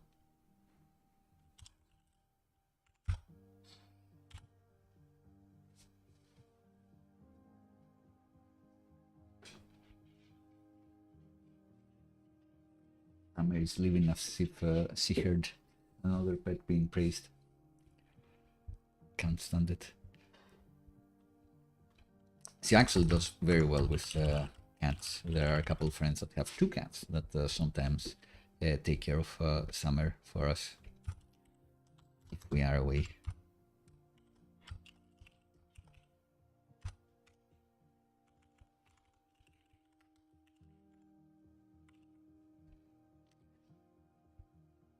And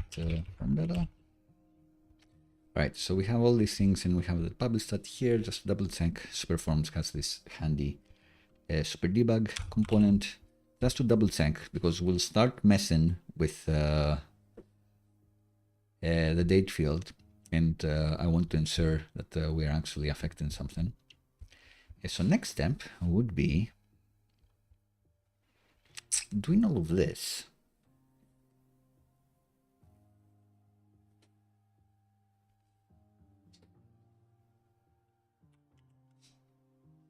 So I wonder, like, should it be its own component? Should it not be? We'll find out. But we will add it here. Or would we add it at the start? Yeah, let's add it at the start, actually.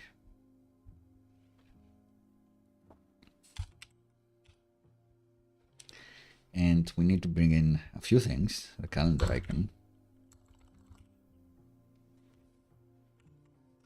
I actually have it. Yes. And we need to bring in the popover component.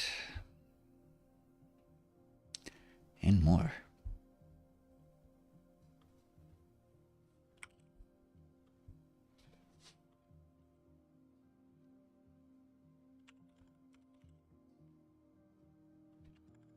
Bring in the popover, great.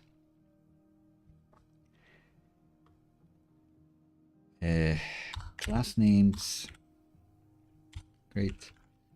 Button variants, also great. And then like more crazy things. Min value, what would it be? I guess it would have to be, well, maybe not. Would it have to be today? Not sure. Would it have to be when we started this project? I guess. But calendar date, I guess we're bringing it from a library that, do we have?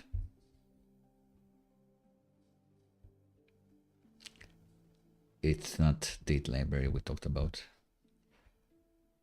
Adobe's internationalized date, which does some maybe cool things, more standard things with the international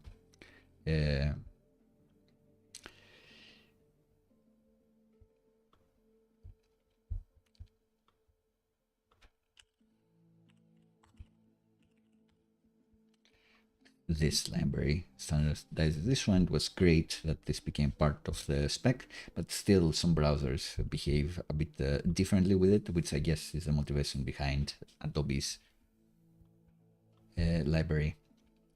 And the question is, do I have it? So I guess I should. Great. Second question is, why didn't VS Code try to import all of these things? Then, if it knows.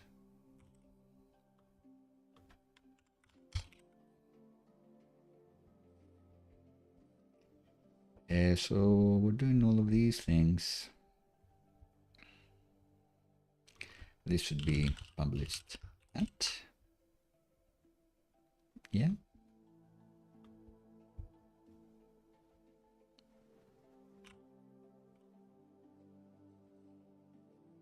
Oh, interesting. Do we have? Oh, we have two of these. Interesting. I should have brought this a bit further up too. So this one goes up. Plunk. And this one gets deleted. So the quiz form. Get the schema from here. And the server. Get the schema from one level up.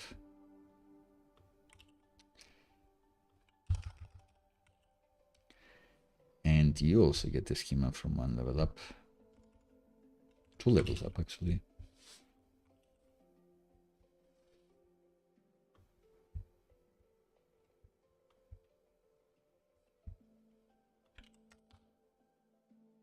Try to restart this because you never know. All right. Not, I think that's gonna be fine. It's because we need to import even more things. Now it knows we have a published stat. Great. And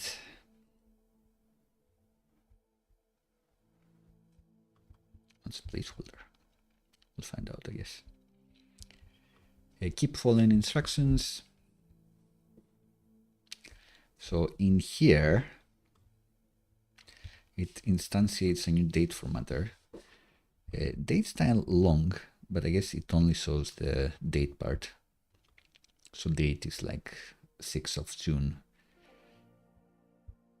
2024, 4th of June, or whatever the date is, not time.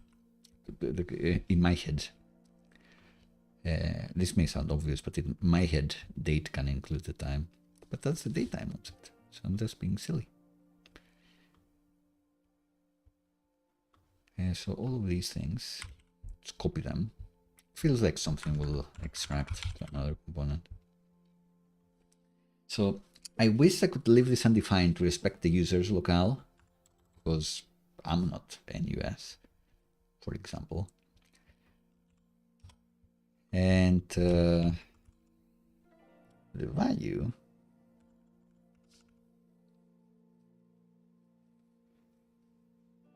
is this state or is this undefined, or is this derived? I think it's derived.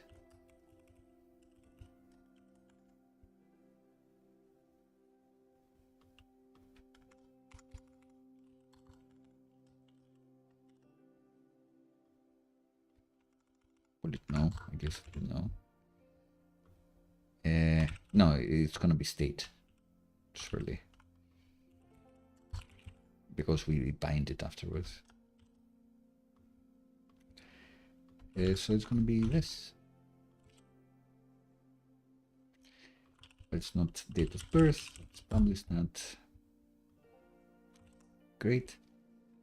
And the placeholder is now.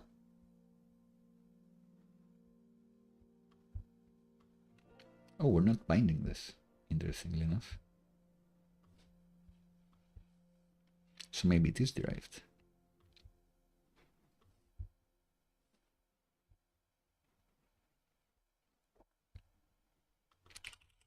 Derived.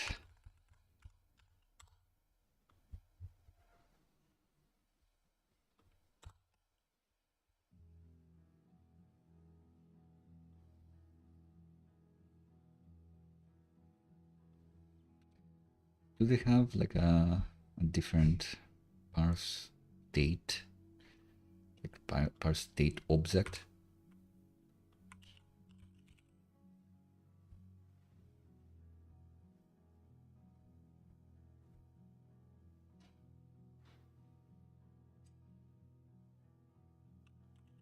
Does anything take like a date string? I think the answer is no. Converts this to date. From date, not a real thing.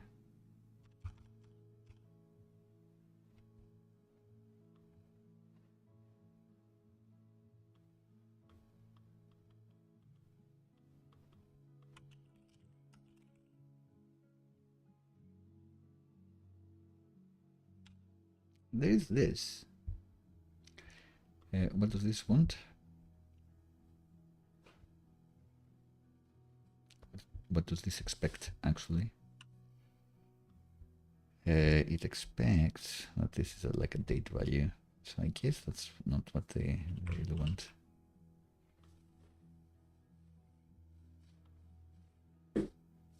So date time. Let's get this working and then we'll figure it out. So this one's going to be a date. Let's do ISO string and then it's going to be happy. And then the placeholder, this needs to be bound. So this is date. It's going to know. So now the value.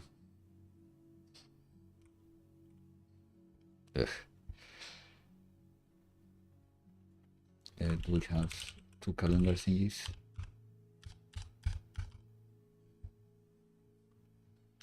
Let's import this as calendar icon.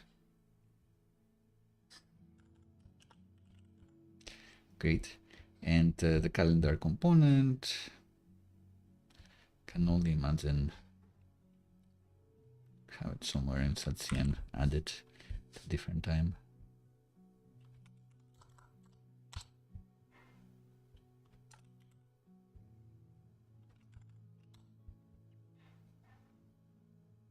All right. And this should be the public stat. And that should be the public stat. But a string is not assignable to date, interestingly enough, and true enough as well. So that's where we may need the proxies.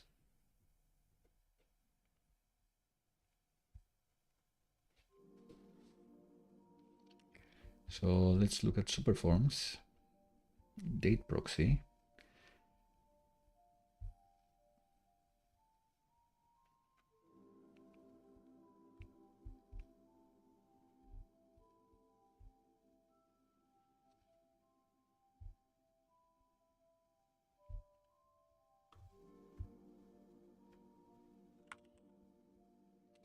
And we can even do ISO. By default, it does ISO.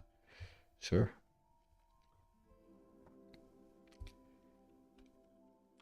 So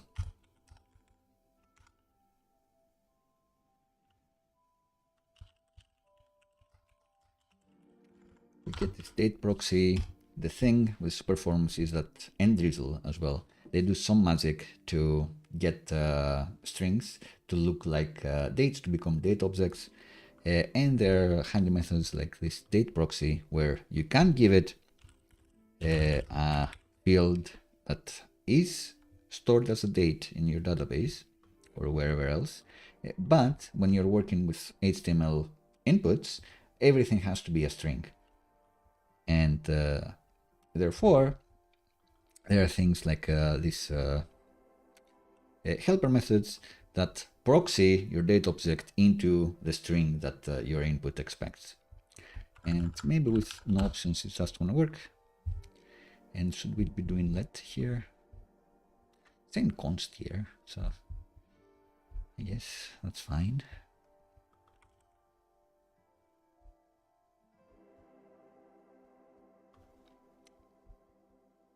I'm not sure. How do I update it?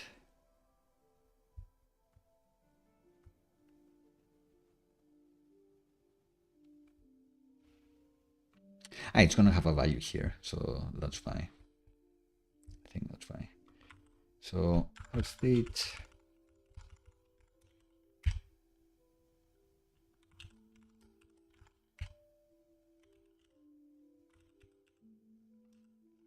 Maybe not. Sure, I've done this before, so where is an example?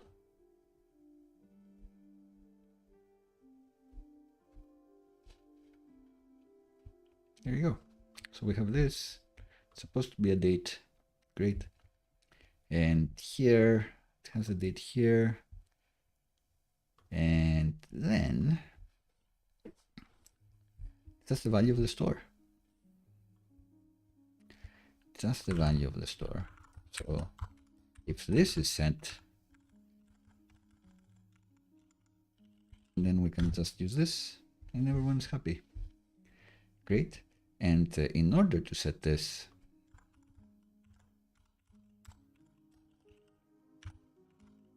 set it like this, and it just works. Perfect.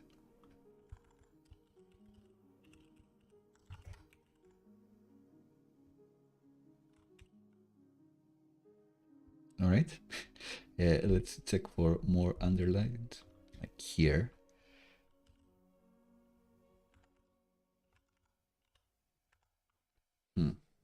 I think we may not need the hidden input.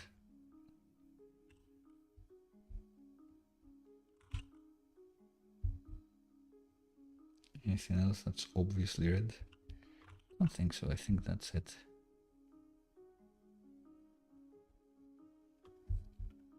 So quick restart and refresh here too,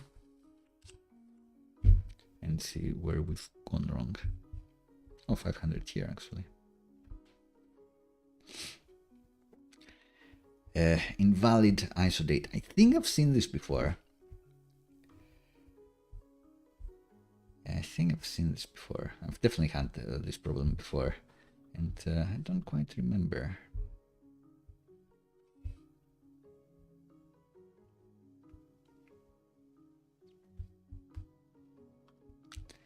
What I needed to do in the end. Because that looks like a date string, right? What else do we have? Value.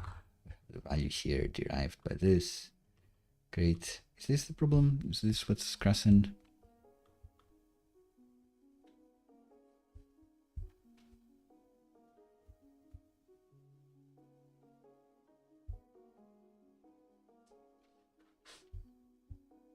Quiz form 56. So here, it's like this. This I don't like. And with no time components, that's the thing. It has time components. And it's like, no, not time components. What else can we get it at?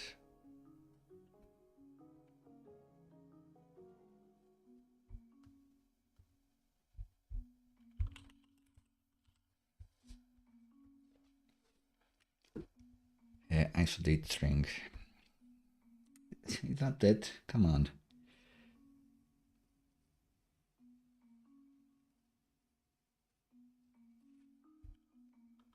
Is it just date?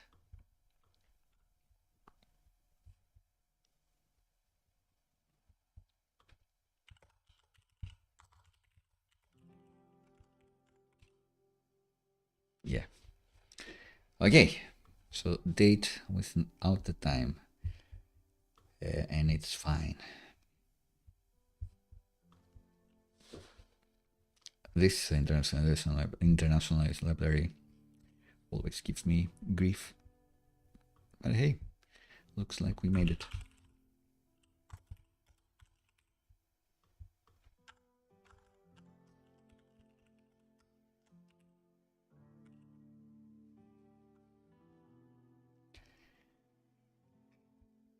Used to calculator. You no need to make fun. I want to take inspiration from this to say set in the future.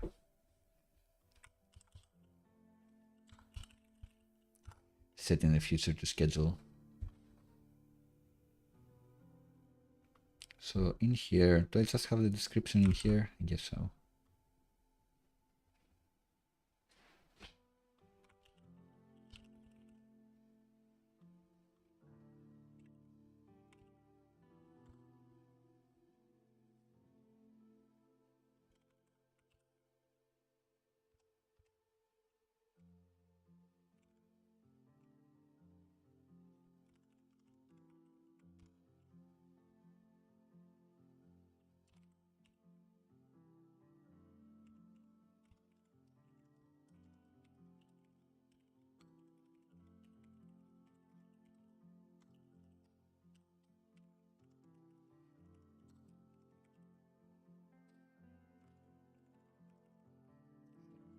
Quiz.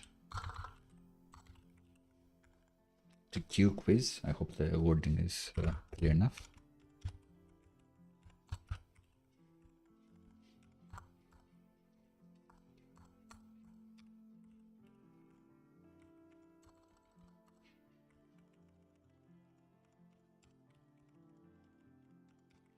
Manual formatting. Cool. Look at that.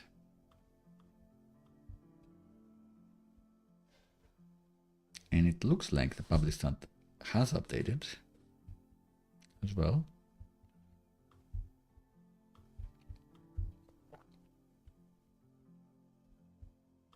And max value can be anytime, let's say.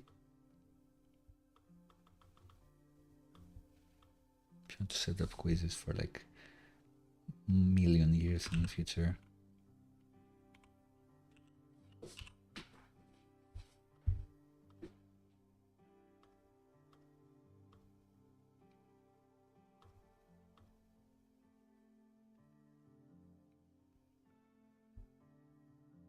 I think that's it. I think we did it.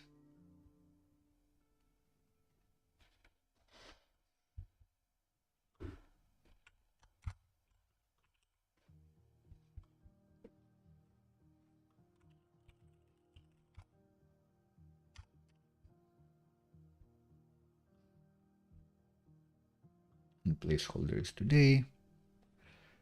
Should the placeholder be today? Do I need a placeholder?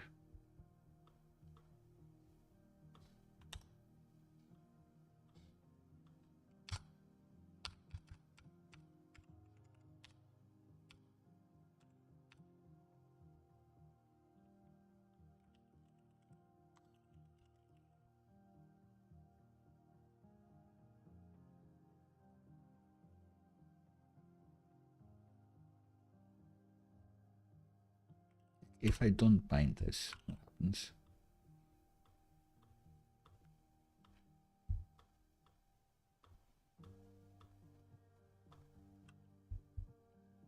It just works. Great. So this placeholder stuff.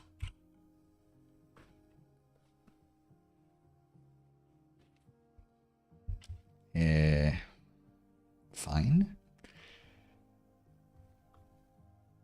Can I default this to like now? Who knows? We'll find out. So this is June 21st, which I believe is in the past already, and I could schedule it to be like for tomorrow.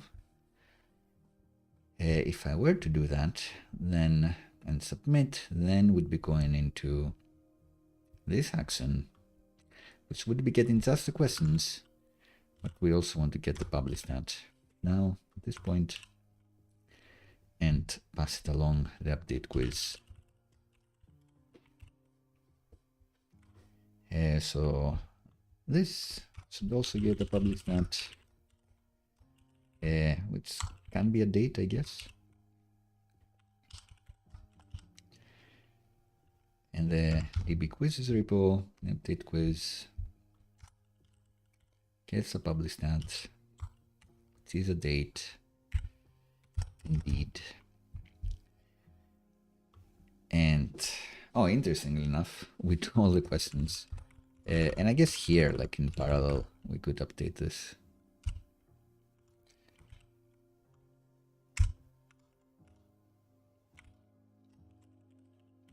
We can do this in parallel. We can say promise all.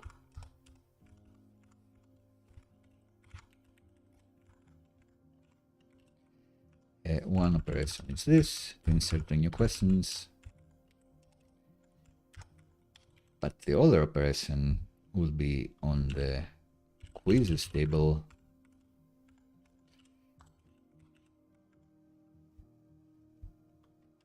We want to update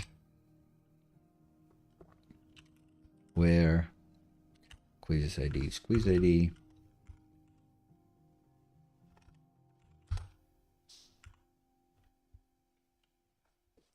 Which I think may be kind of correct. Yeah, but let's double check. Drizzle. Documentation. Update. No. Update. Set. They call it set, not values. Sure. So it's still update set. So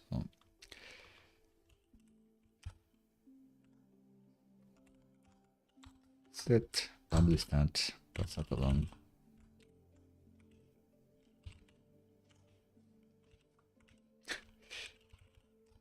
That's a simple thing to pass. Come on. And it's update. They do have a specific update operation.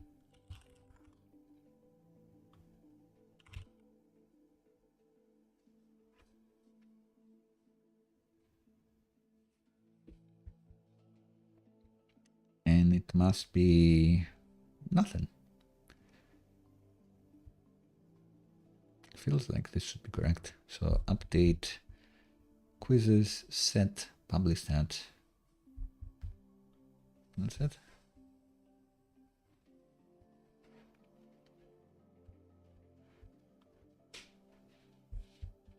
So why doesn't it like this? It says that this doesn't exist in the scope. Well, that doesn't make sense. Oh, I've typed this. Oops. Okay, I thought I was typing this thing, but I was aliasing it to something else. Because I actually am aliasing many things here. Anyway, feels like this is correct. So at the same time, we're doing actually 3 database operations. We're deleting all questions, and at the same time, we're updating the quizzes table, the specific quiz, we're changing the publish stat, and we're also inserting the new questions. So this one first made in the June 21st, longest day of the year, if you're on the northern hemisphere like me. But let's set it in the future and press update. Quiz updated, it says. And indeed, we have managed to update this. Great. So our quiz form can stay the same. We don't need the super debug stuff.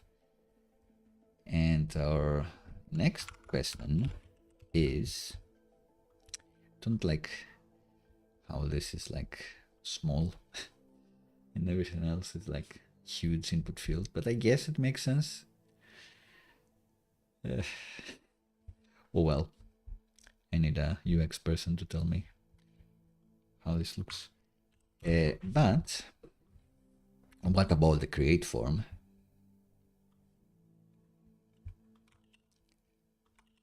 So to create a new quiz,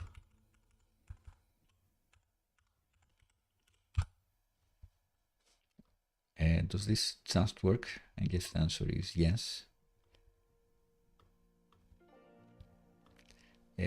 Do we want to prefill this with the current date? I think the answer is also yes. In which case,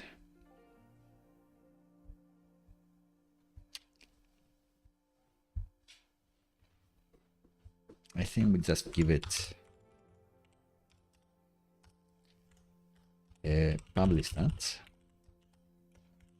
is a new date, and then the moment we get to this page, this is today. Perfect.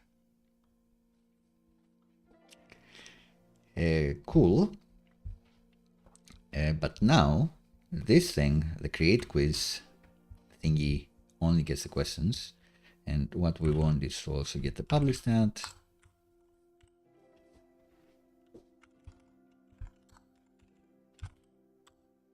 Which is a date, and then we go to our DB quizzes repo, and we do a similar thing. Say publish stat, it's something.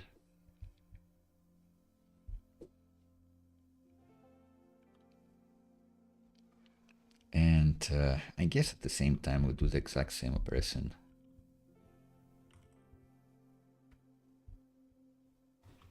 Oh no, we can just pass the publish stat here.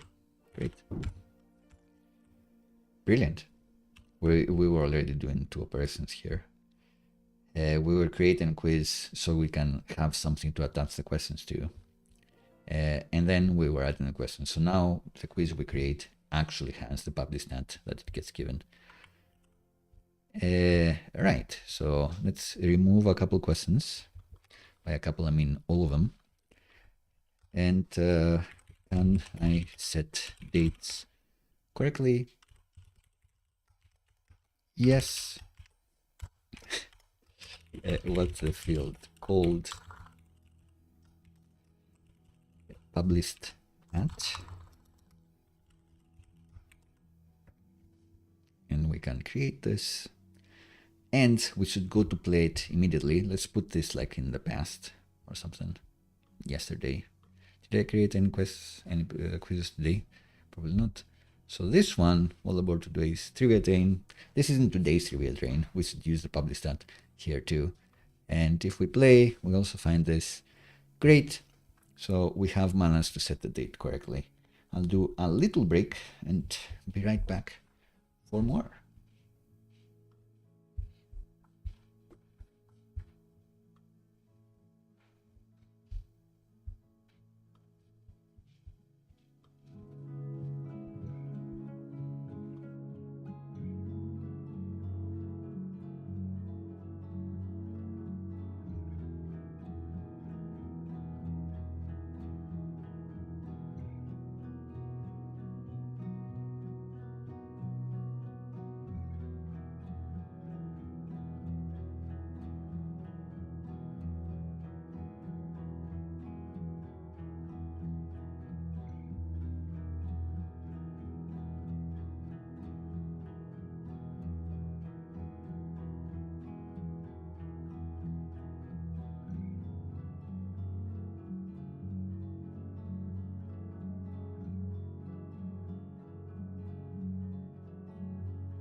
And we're back with more iced coffee and a bit more to go. Let's see. Somehow we're almost 3 hours in. Took us a while.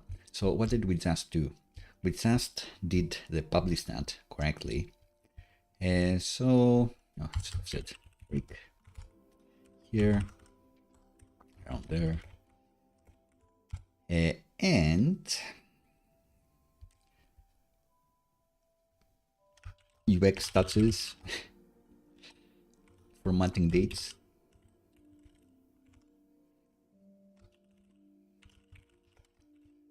Date related to UX touches, let's say. And gonna be at this stage. My dog is all right. So let's go. So one of the things that I want to do, this should say the date. And also the form is not like that I'm super happy with where we've ended up, because there's like so much logic for just for that specific form field for the calendar, for the date. All of this feels like it should be its own component. It can get the form, yes. I'm not sure.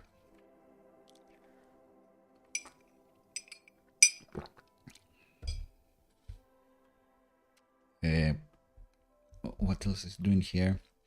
We are doing the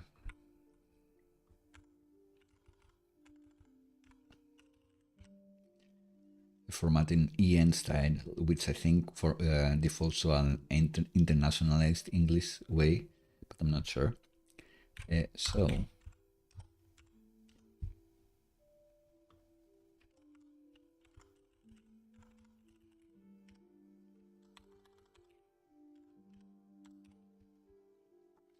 So this one looks like this.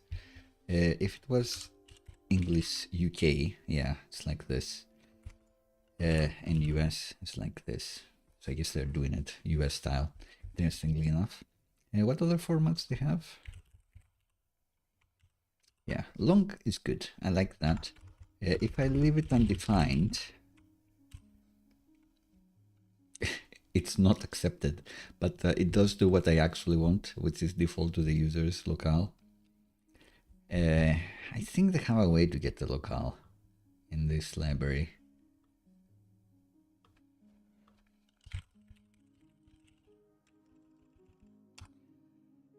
By Adobe.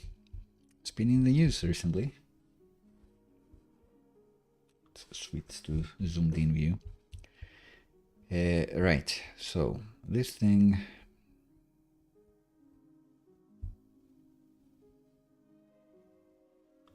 They have the documentation somewhere.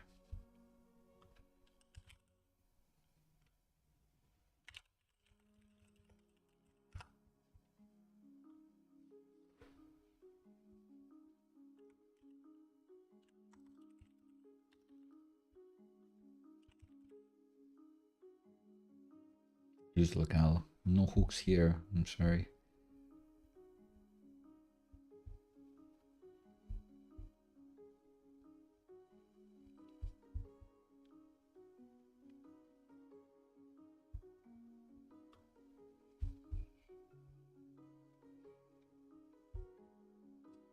Does it have anything related here? Like what's the default locale?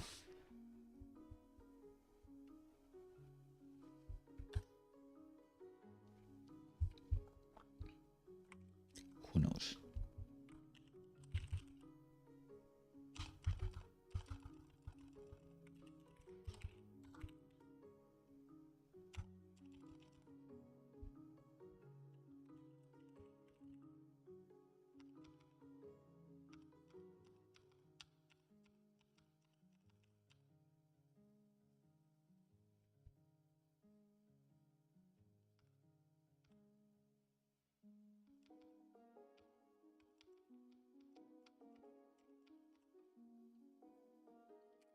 Oh well.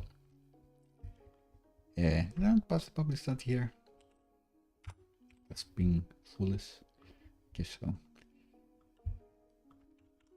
So this also gets a public stat. So we can pass it along to create quiz. Great. The quiz form here doesn't like that we're passing this. So I guess too bad if you're not in CB. We're gonna be passing along like this, but it's not the end of the word.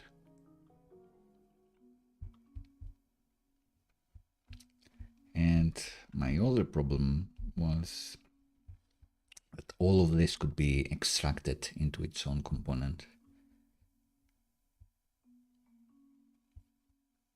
And even maybe this should be like full width.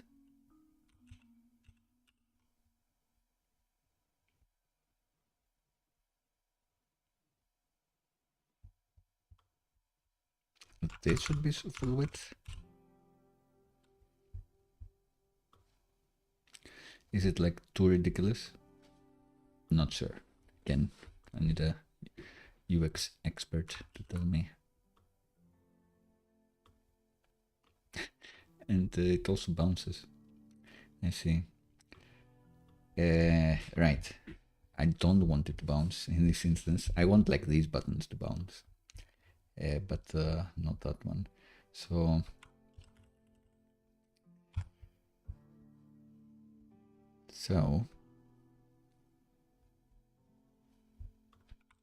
is it the form button that I have this? Nah, it's every button.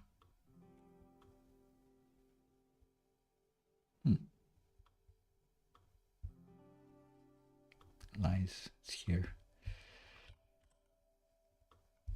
And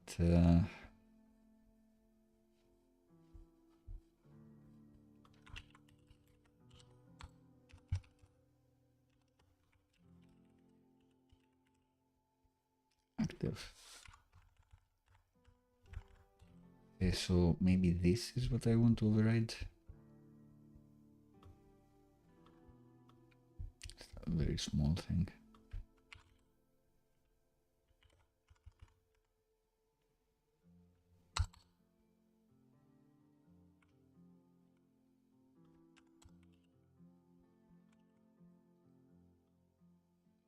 Still bounces.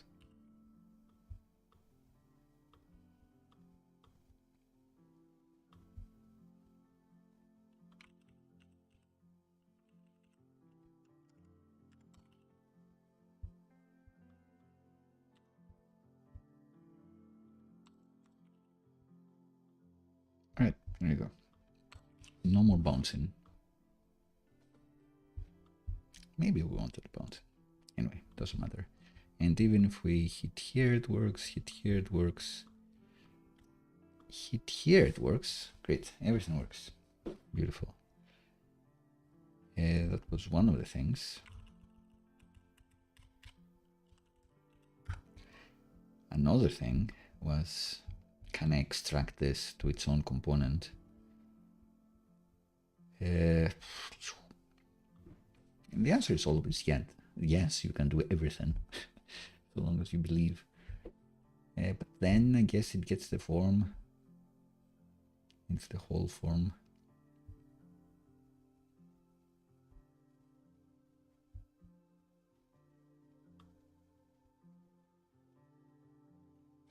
So maybe it's not the end of the word.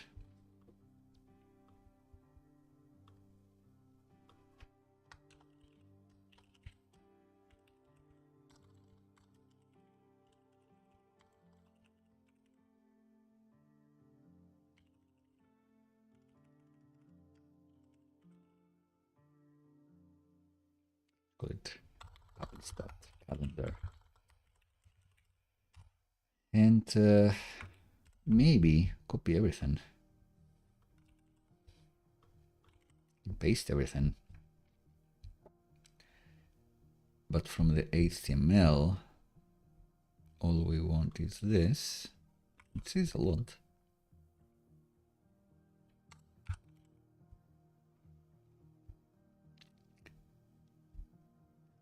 And what we need is this form as prompts. Let's figure it out. This form as props, which is this. Ugh. Don't like it. Immediately I don't like it.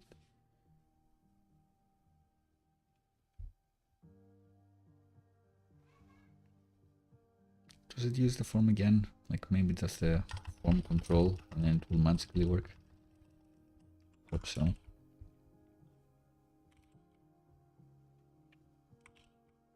Okay.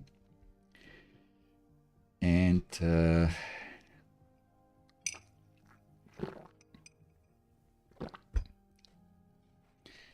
if this gets given the public stat proxy, then we're golden. Right? So all this needs is this. Maybe.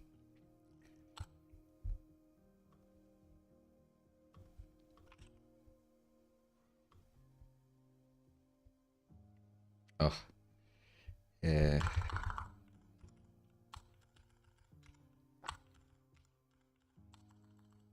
Maybe it's a writable store that it gets.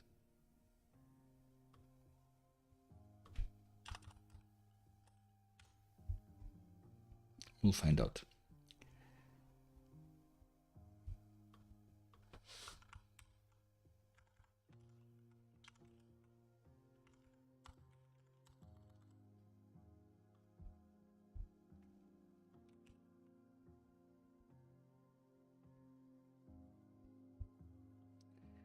Deleting things always feels good.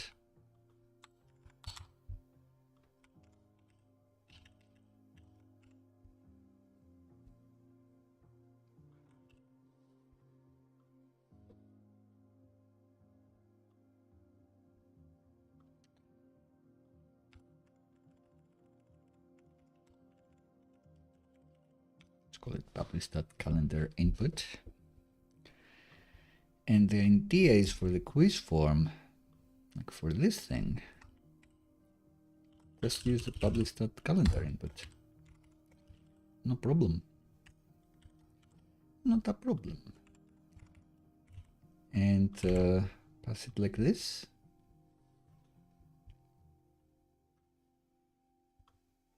And don't do this. And don't do this either. And don't do this or this. Or this. Or this or this or this.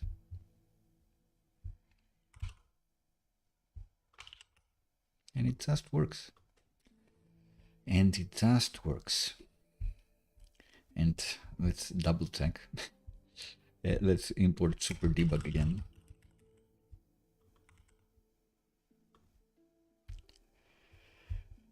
And super debug data is form data. Copilot still doesn't know. It's on the 26th set. Let's set it for the future.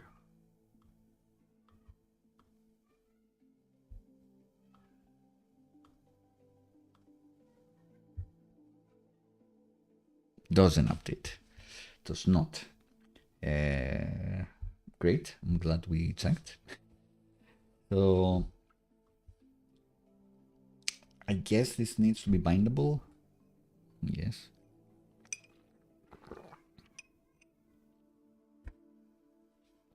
Or it needs to get to the store, writable string.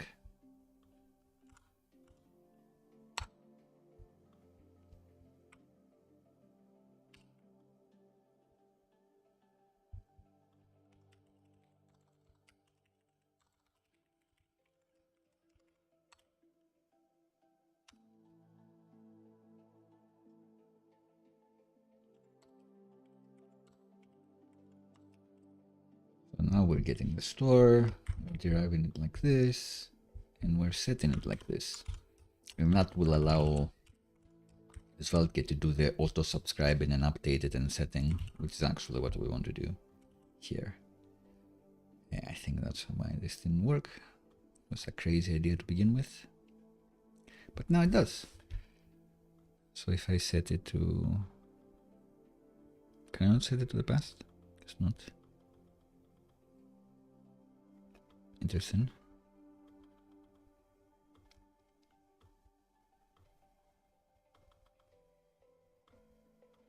April 4th, 2025. It does update. Great. And what's the minimum value?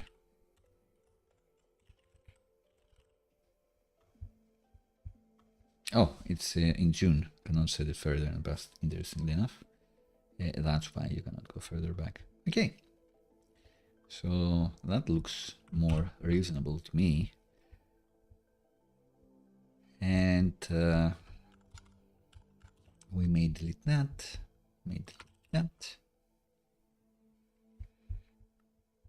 And we want, when we play a quiz,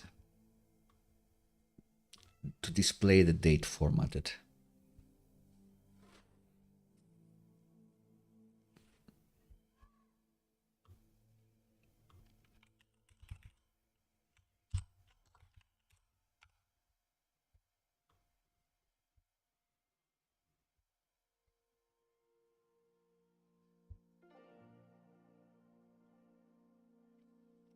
And I'm just saying, like, today's here. It's interesting enough. Do I want to mess with it? Do I want to say something else?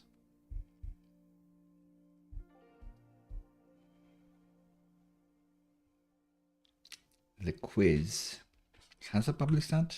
Did we say it has a published stat?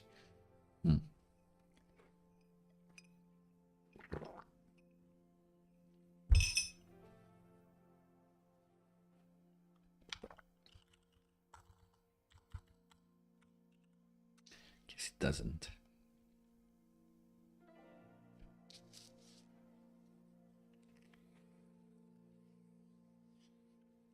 And then it would also wouldn't be respecting the user's value, the user's locale.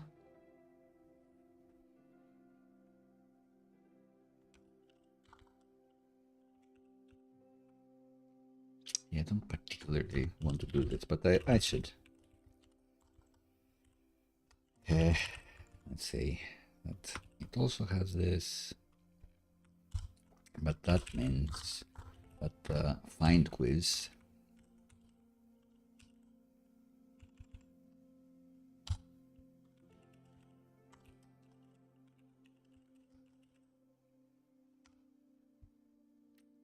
should also be getting the published at. Ah, great. Get the ID and the published at here. So kinda neat. Not as bad as I thought.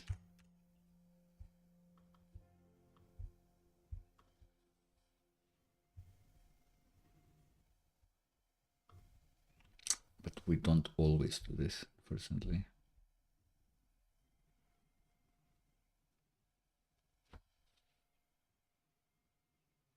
Should we do it all the time? Maybe we do it regardless.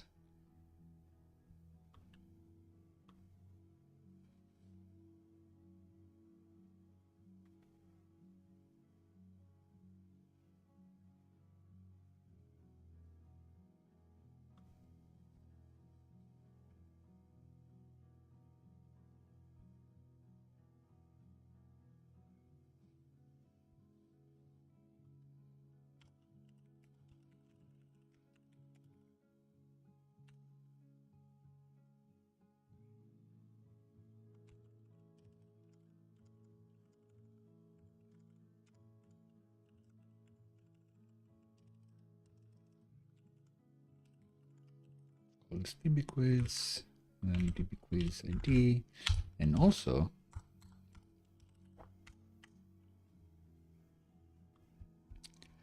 this. But if you have a quiz ID,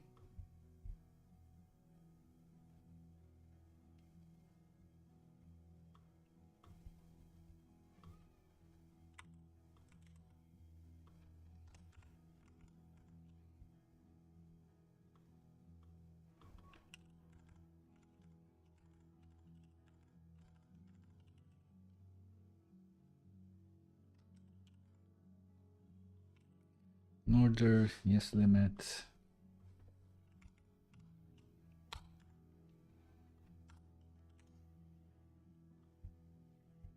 Publish stat is this. We're doing all of this so we can return the publish stat back here. Great, I guess. And then we're doing all of this because here we can do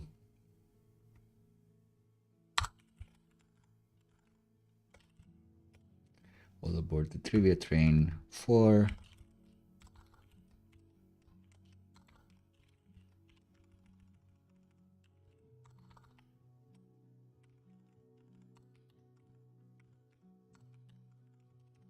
we need to do some date format stuff.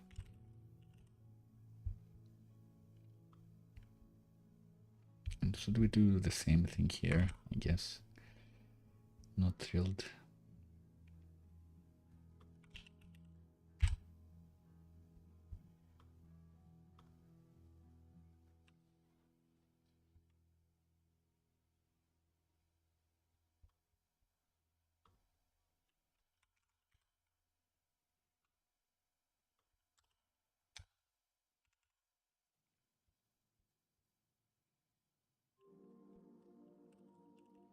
Date format. The date, I guess. Quiz published at. Good.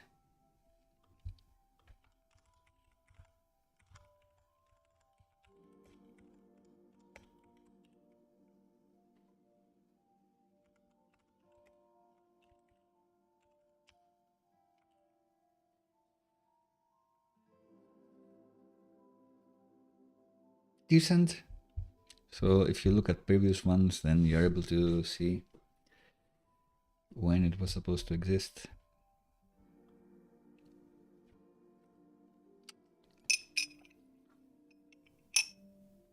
I think that's fine. Yeah. One more database operation, regardless. Whoops.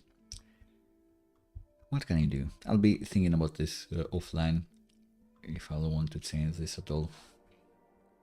But hey.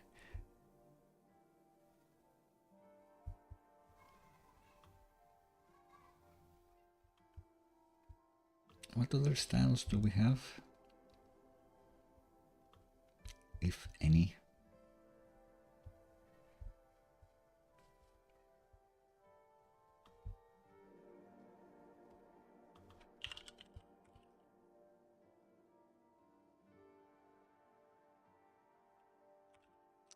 Date.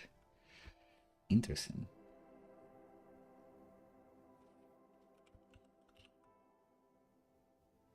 So no commas, no nothing. Let's do this.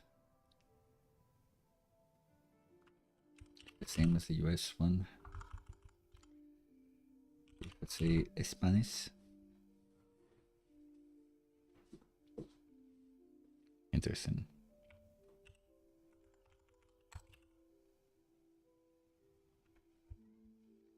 Back to one more.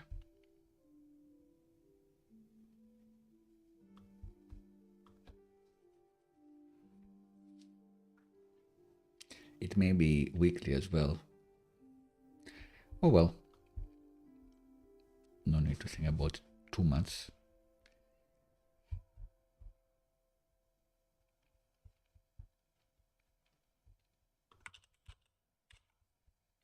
Anything else that I want to do? UX stats, I think that was it. Let me know if you like it or not. I'm not sure about it either. But to easily be able to edit quizzes that I've created, we need a route for this. So that's the thing we'll be doing next.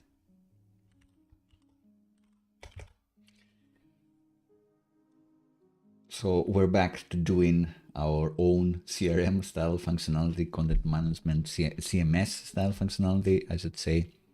We've done CRUD operations before.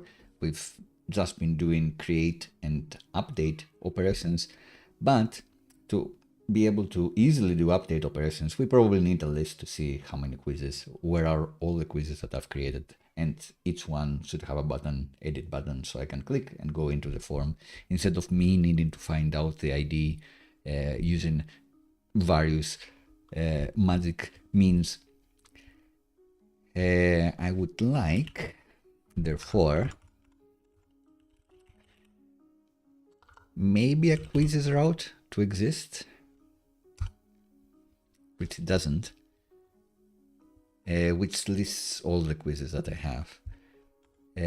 For some apps, like for some APIs, maybe just quiz would get you there, like whether it's always plural or always singular, doesn't really matter.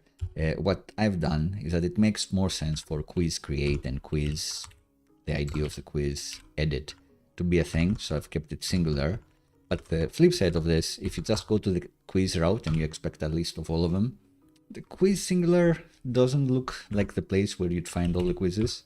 So I would go for the singular form for there. But there are some people that would say, no, pick one, always use that one, singular or plural. Don't mix whatever you do. However, I am gonna mix. It's all in a mix, after all. That's what I've been told. Anything crazy that I need to remember from the things we've done before saving? No? Feature.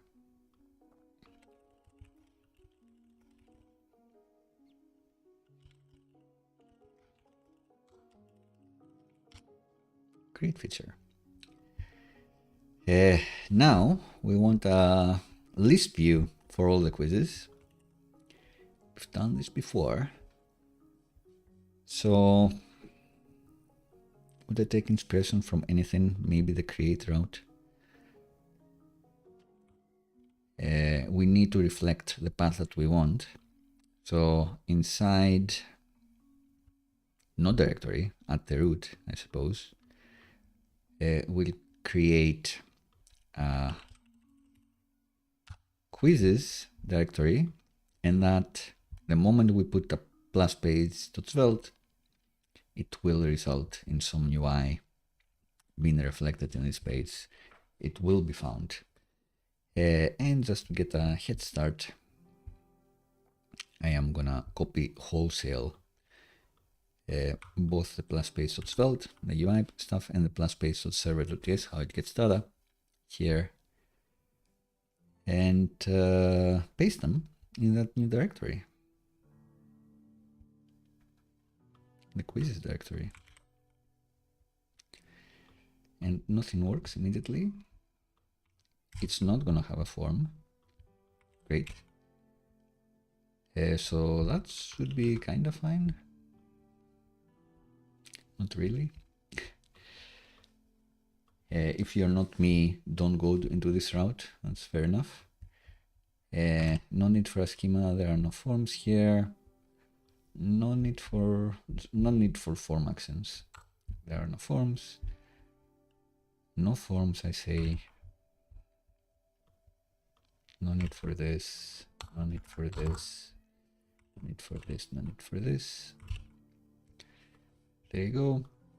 But what I actually to say, all your quizzes. Do I say profile, your profile? Not really.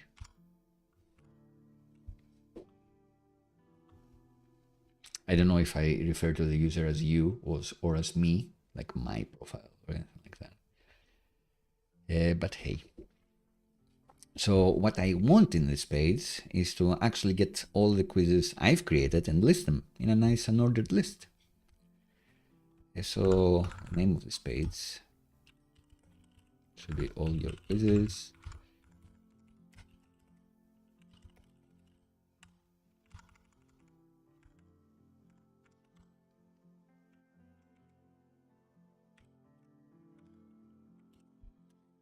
Fair enough, the copy looks decent.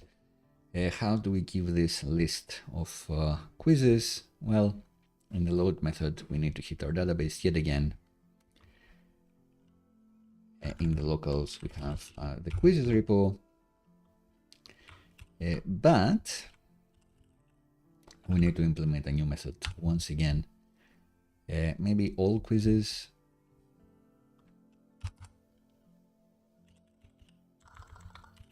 List quizzes for user, takes a user ID, let's say, and then it returns just the ID, maybe the number of questions, not sure. Maybe it'd be fun to return the number of questions, maybe not. Publish that's important. Should it be fetched in the questions? Maybe. I guess it would be a question count. Let's just say ID string publish stat date, an array of those. List quizzes for user. And let's implement this in our database implementation of this interface. And take inspiration from this, I guess.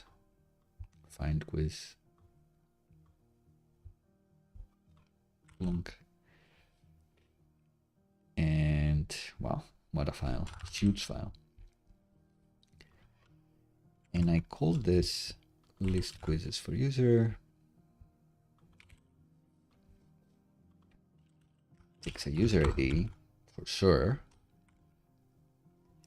And then we don't do like a crazy if-else logic. We don't fetch the questions even. So let's forget that.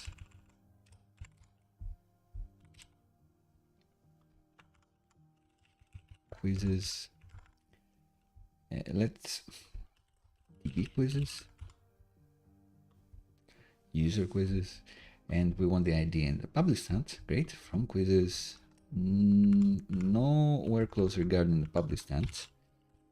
A where clause regarding the user ID is equal something. Only that column doesn't exist because as it stands now, quizzes are not attached to a user, which is crazy. I need to do it later. Now every quiz I create, so they don't belong to anybody. And no limit, let's say, to order by publish stat. And just return the DB quizzes, I guess. So just this, inline it, and we'll be using the user ID later when we do the migration. But for now, server side, it feels like we can do quizzes, list quizzes for user, user.id.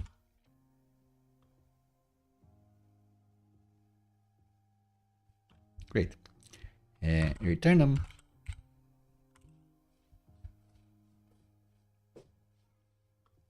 And then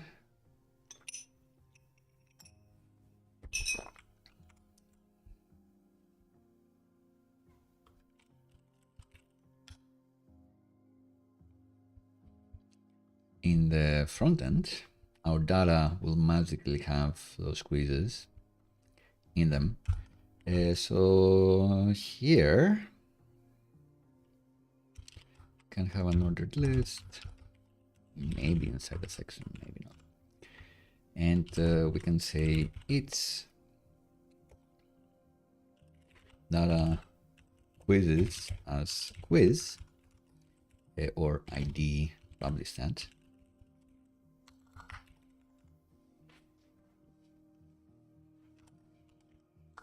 And then render something, render a list item that can have an anchor tag, I suppose. Maybe not. Maybe all it has is the publish stat, I guess.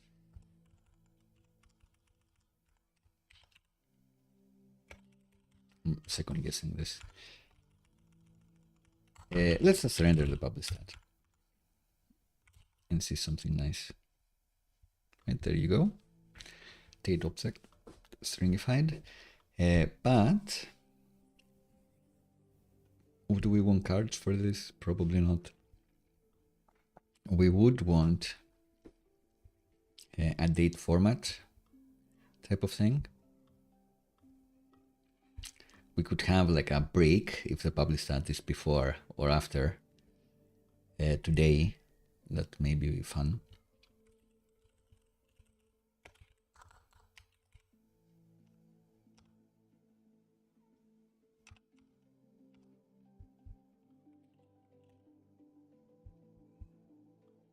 So let's use this same thing.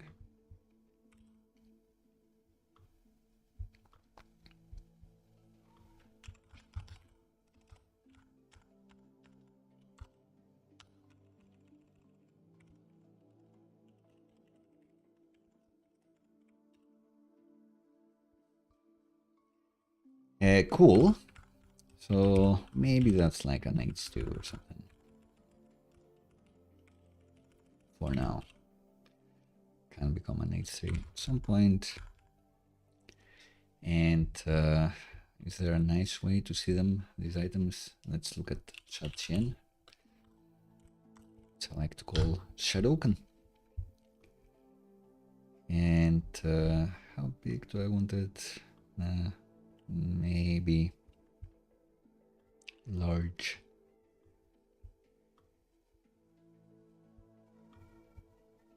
Is this it? Do they have anything else here? Anything fun? Tracking tight. Yeah, I guess that's it.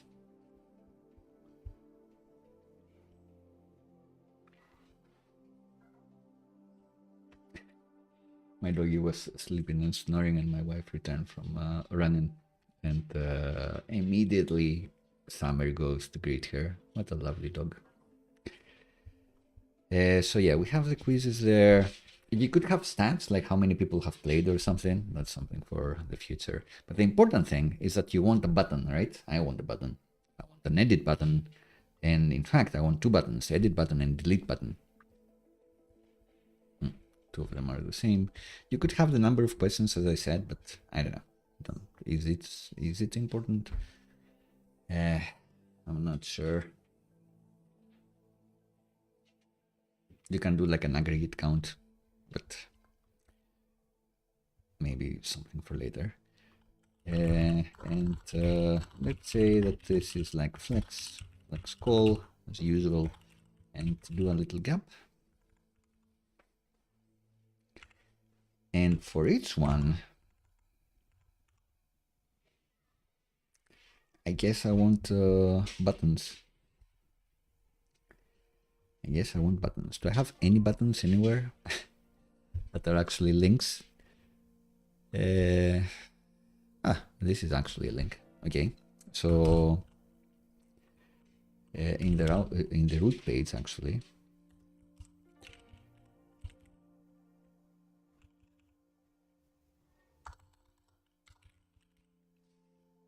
in this one, I have this. I guess that's simple enough. And in here, I want the header and I want this button. And I want to import the button like this.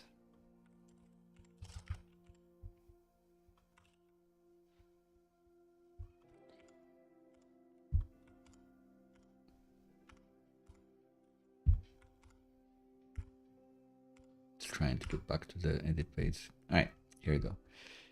But I want this to be the edit page for each one. Therefore, let's be on a side, maybe.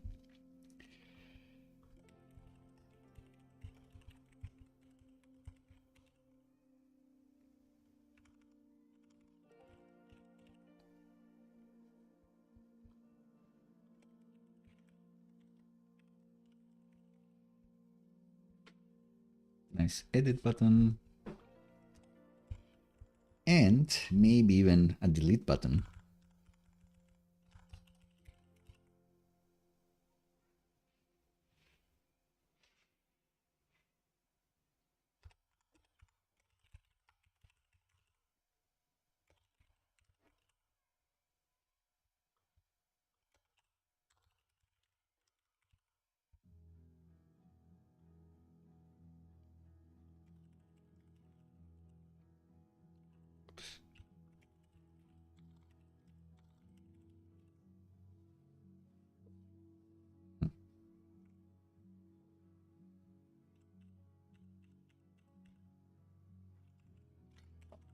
Center here on this level. Okay, doesn't look too bad. Looks decent. But this should be like destructive variant.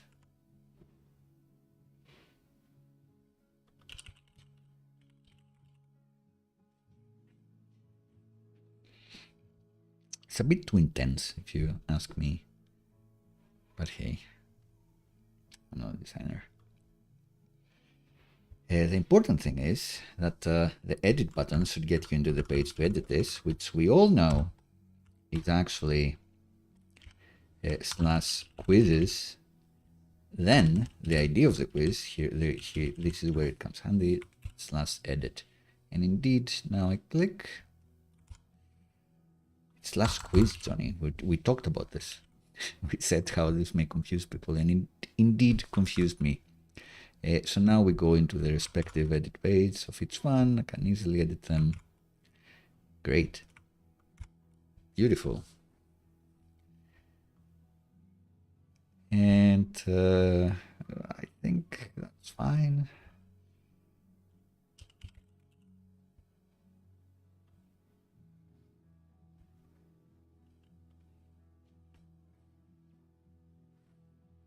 This is like too little information. I like seeing the name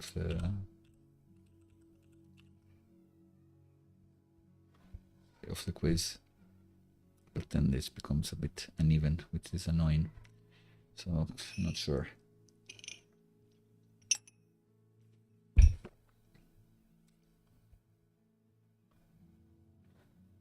And we could use icons for this, like the trash bin icon, like pencil icon, what we have. More extensions. What icons do we have here?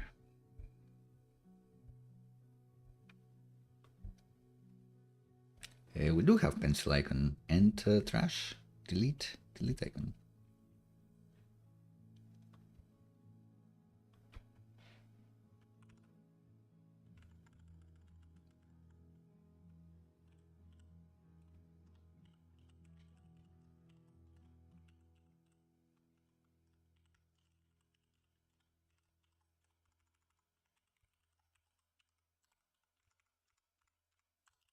Let's bring that in.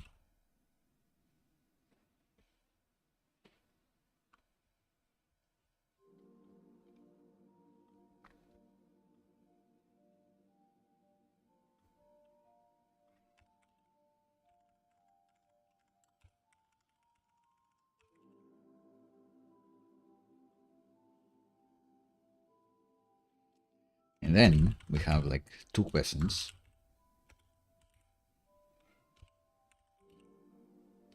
One is, does the icon go before or after the copy? Classic question number one. Classic question number two would be, in smaller screens, do I only show the icon or do I only show the copy?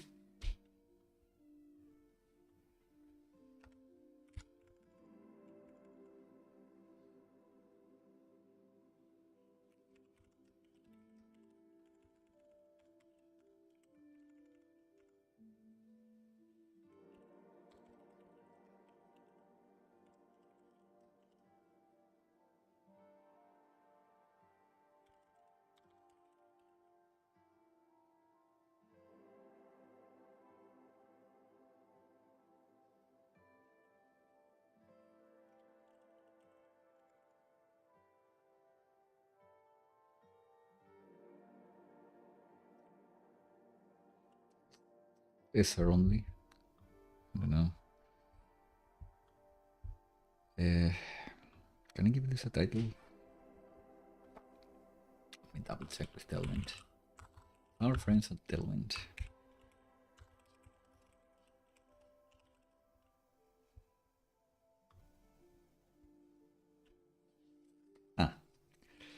So SR only, and then when something happens, not SR only. So SR only by default looks okay, I guess. But then when it's a bigger screen, not the SR only. So once we get here, which is quite big actually, you see the label too. Or else you can only read it, which is still accessible enough, I dare to say. Okay, so that's for the edit part, which we have confirmed works.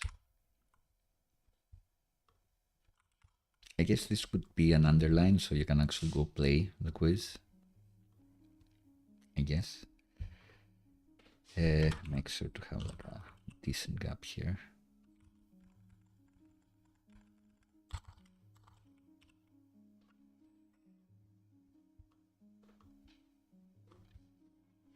The thing is that this would be an actual button inside the form because it's going to be the delete operation. Delete that quiz.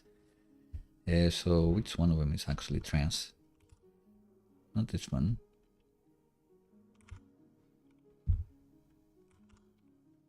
Both of them are quite good actually. I guess this one is the trash one. Yeah, it has like some bad data. So the next thing would be, I'll do the styling and then we'll figure it out. So give this some classes.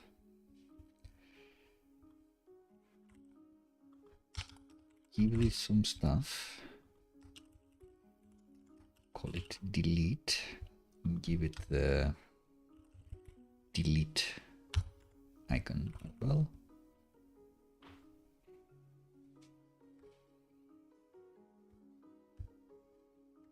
All right. So here, remove question, I did add the label before. So fair enough.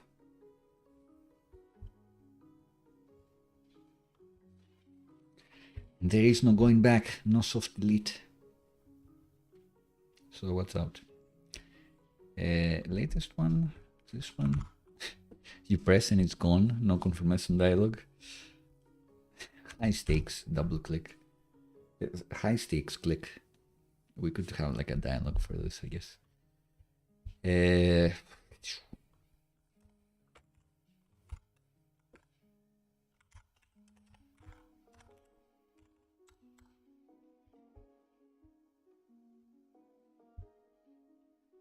At some point, who knows?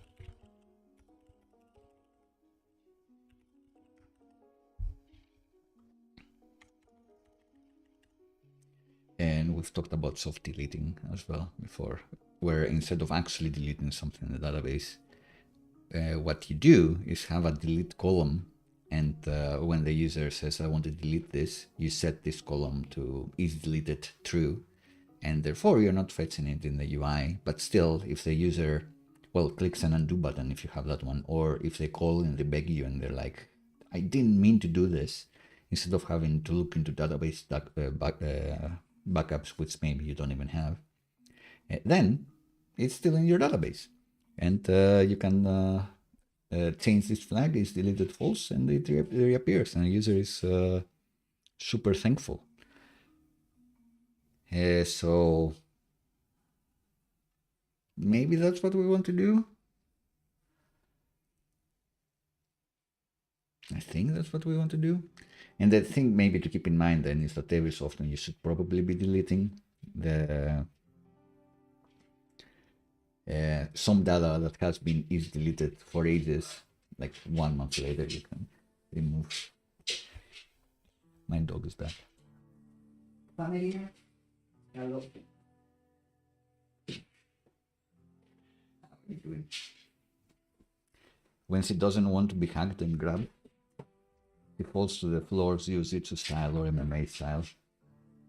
Family, hug, opa. There we go. Here's my puppy dog. How are you doing, Summer? Are you having fun? Did you eat food? What did you do? Did you say hi to the chat? Are you camera side today? My good girl, fluffy dog. Kisses? Not in the mood? Oh well. There you go. Was it worth it? Cool. So, what were we talking about? Soft deletion. Maybe I will solve this, maybe not. Who knows? What else do we have? We did listen all the quizzes.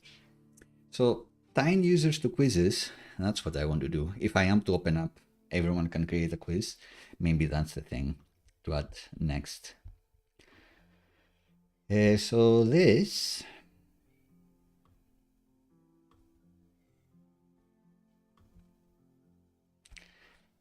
maybe I also need like a play button. Yeah, to actually play this quiz.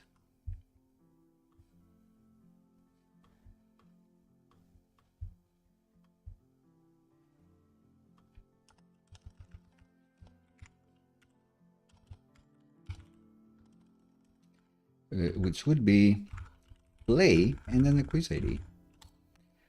That'd be appropriate. So play is what I want this to say. And when you click, you go to the play page of this. That's important.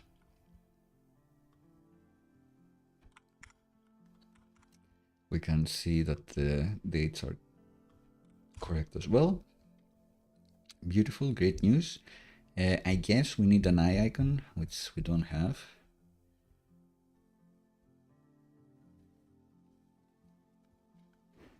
Have a search.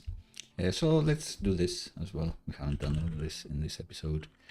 So let's go to JOHNNIFY, eyeball, play,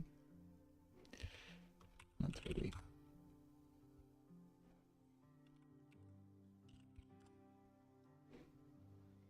I don't particularly like any of the eyes or the play icons, so let's use this one.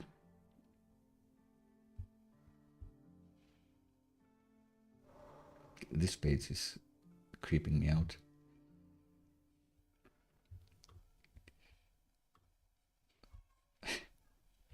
Let's go to SVG OMG,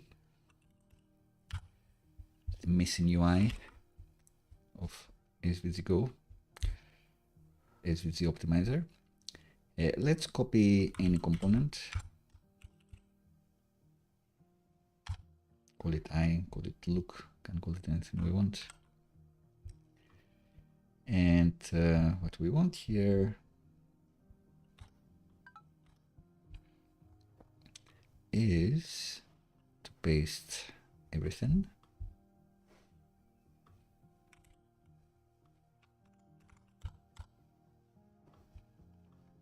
Oh, it's stroke, current color, interesting.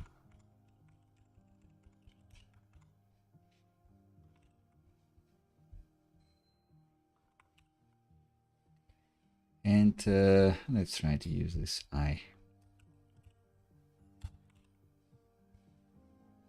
Ugh.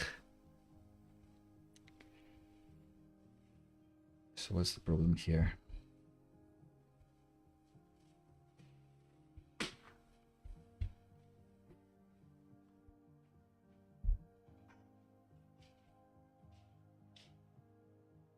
Like one of them, it's all grouped by something, by current color,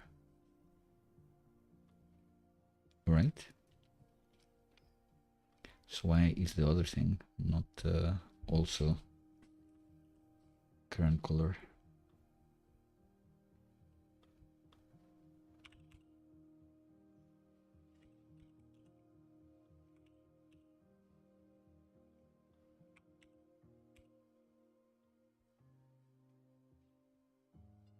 This path, can't quite see it.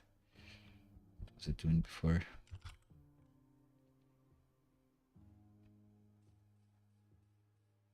Ah, fill none.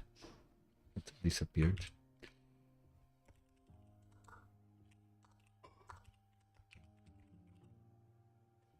All right, but all of these things, it doesn't need to be in a group, surely, right? Just add them here. And add them before spreading the props so you can override them. Great, so play works, you have a nice icon for it, beautiful. What else? I think that's it. I think we can move on to attaching quizzes to users.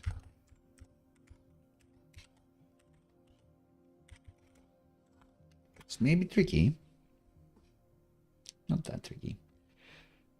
So the thing is,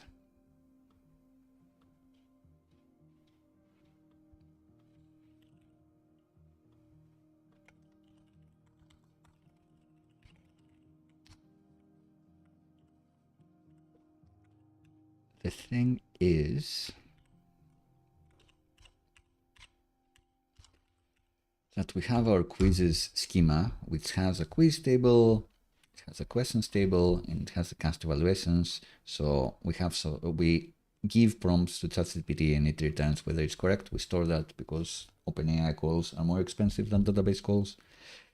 And we kind of want to amend this to say that every quiz should default to something, should belong to the user.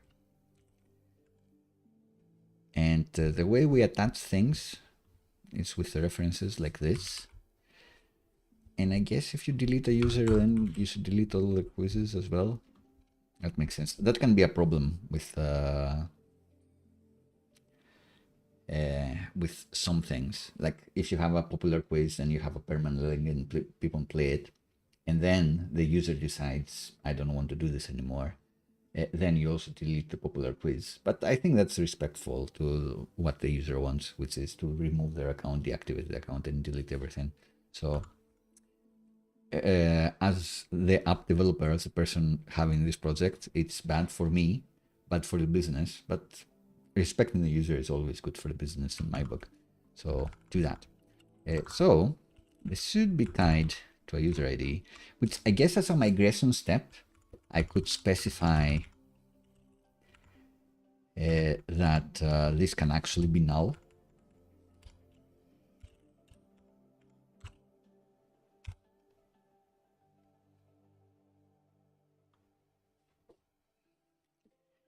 Because maybe some quizzes don't belong to anybody.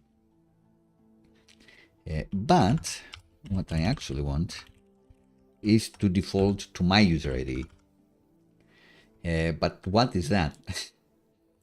And I'm thinking that it's on me to like find my user ID and have like a highlighted user ID and then put in this here.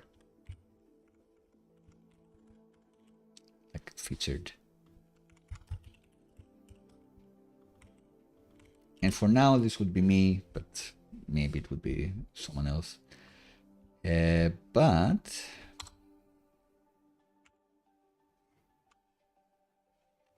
and then I can use it with by bringing it in.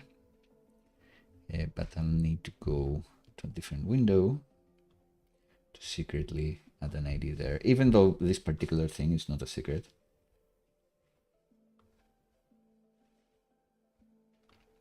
It will be in my .env file, which also contains actual secrets.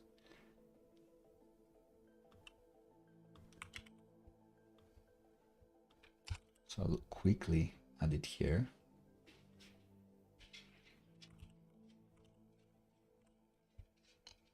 Debatably quickly.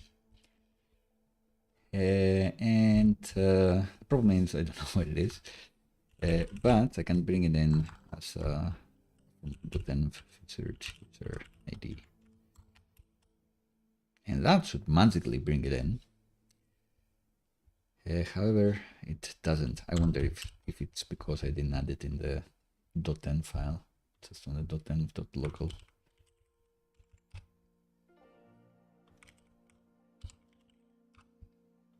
I've done both.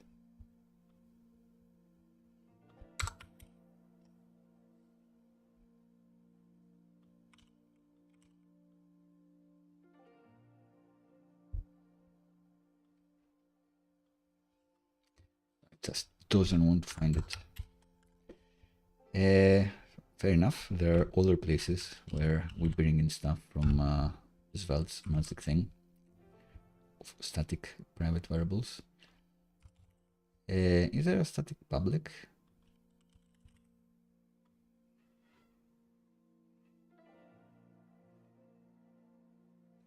Oh, it only has this. So even though it is public, I will keep it as a private variable. It's fine. And find featured user ID. Is that the real thing? Did I actually name it something else? No, named it featured user ID. So that should work. Let's restart the dev server. Sometimes these things.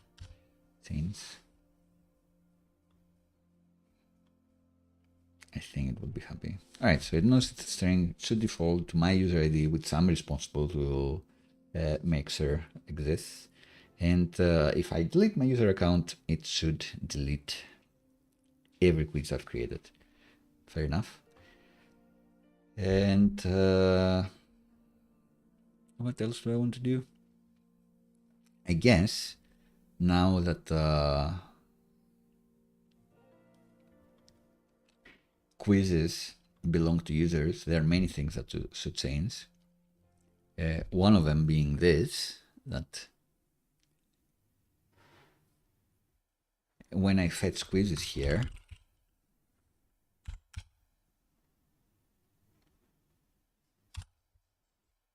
I should specifically be fetching the quizzes for my user ID.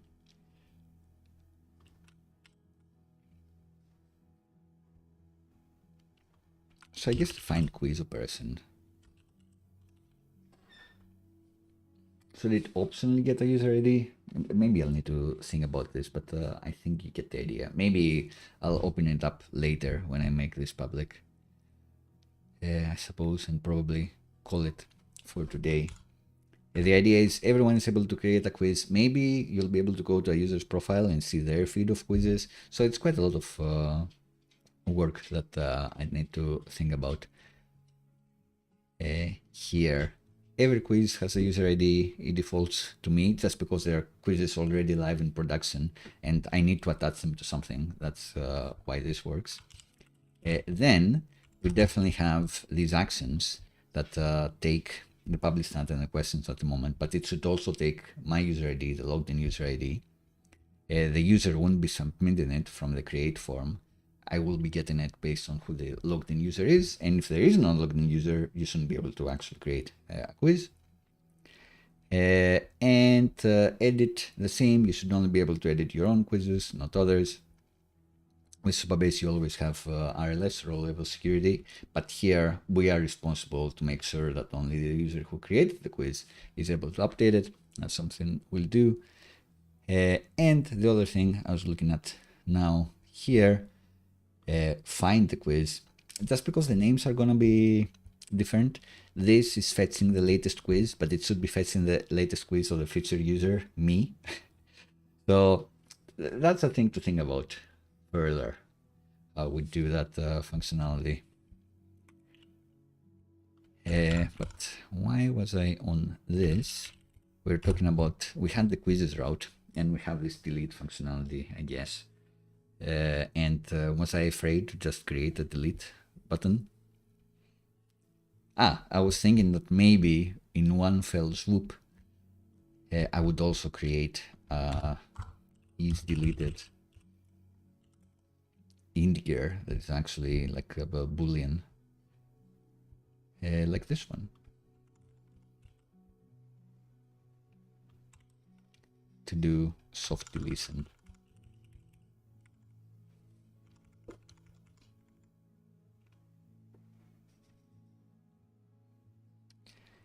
And it defaults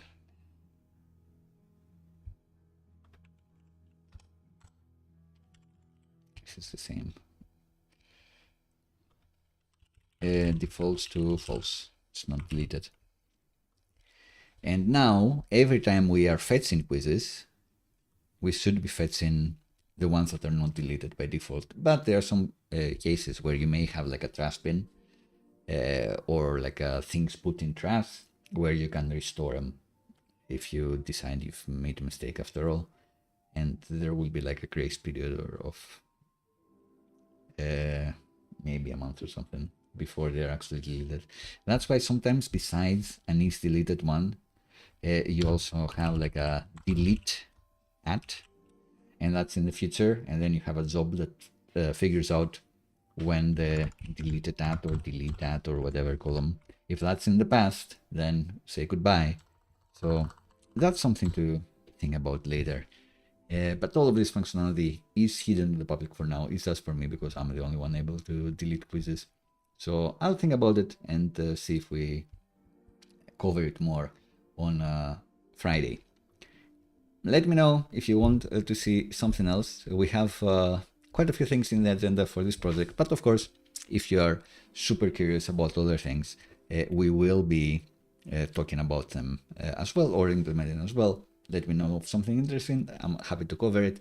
The other thing I had planned was share functionality, where at the end of the quiz, or maybe at other times, you can actually click share, and then if you are on mobile, it opens up that cool UI where you can share on WhatsApp, on messages, on like threads or wherever else.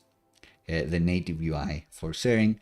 That'd be cool to implement, but that's something that desktop browsers do not have. So what do? We'd also create a copy button so you can copy the link or some text or whatever we do there, and then manually paste it on threads or paste it to a friend in a message or a Discord or something like that. And because the threads API has been opened, maybe we'd also show how to create a threads button specifically.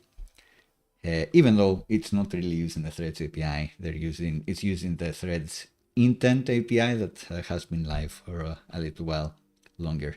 But the good thing with that one is that everyone needs to use it without creating a Facebook business, meta business, or getting API keys or anything like that. We also have high scores, timers, sound effects, extra lives, even a roguelike or roguelite, a rogue mode, where I was thinking that this could be like a subway train, which has different lines. Every once in a while, like every 4 questions, maybe you get the opportunity to change a category and go to a different line, like the blue line or the purple line. Do you want gaming knowledge or JavaScript knowledge, or do you want sports? What do you want? So you get to pick the path you're on, and you get questions according to the line you're on. And the goal is to go as far as possible before you exhaust all your own answers. It's an endless mode. And since there is a train theme, you can do something fun, like you went this many kilometers, or you went from like Barcelona to Paris, or from Barcelona to Tokyo, or something like that. So yeah, rogue mode. I don't know. All of these are themed after this current app. And if you want something completely different, also feel free to suggest. It will, well, I will consider it. I do have a big Kanban board of ideas and things that I want to cover in the future. One of them being, for example, proper CMS functionality. I do think a lot of the time you can have one client and have some form UI like we have in this project, and that's enough. But sometimes you may have a client that actually has like 4 writers, more people, like an e-commerce open, then they have 2 people trying to add items, and then you need something more. So we may talk about and implement with one of the bigger CMSs that are in the market. We'll see. I think that covers it for today. I hope you had a fun time. Remember, the big thing for today was adding Confetti. So if you go and play now,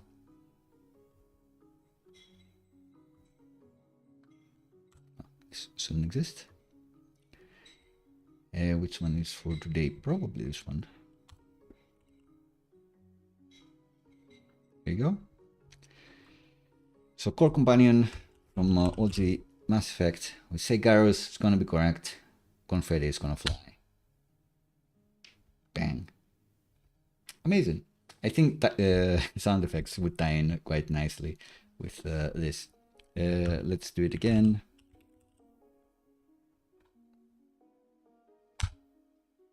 Bang. I like it. So that was the most fun that we had today. We also did this pop-in UI, fade in, appear UI just with vanilla CSS, and talked about other CSS frameworks, and did a lot of a bit of CRM functionality. We made the edit form so you can edit a quiz that you've created in the past. And we've left for the future the ability to delete a quiz and for anyone to be able to create a quiz. As it stands now, I'm doing a hard check to see if it's my account, if it's at macreepis.com, and only I can see these routes that we're getting live. Which is fun, but I want everyone to use it. I do often check whether someone has created an account, and last time I checked no one did, so maybe it's not that much for us. But I may start publishing this project more, broadcasting it more, because I like it, and I do make the effort to have like a nice quiz every week. Maybe I'll do it before every stream. I'll have a nice new quiz for you to play. All right, this is it for real. Hope you have a lovely, amazing evening and rest of the week, and I will see you on Friday. Catch you later.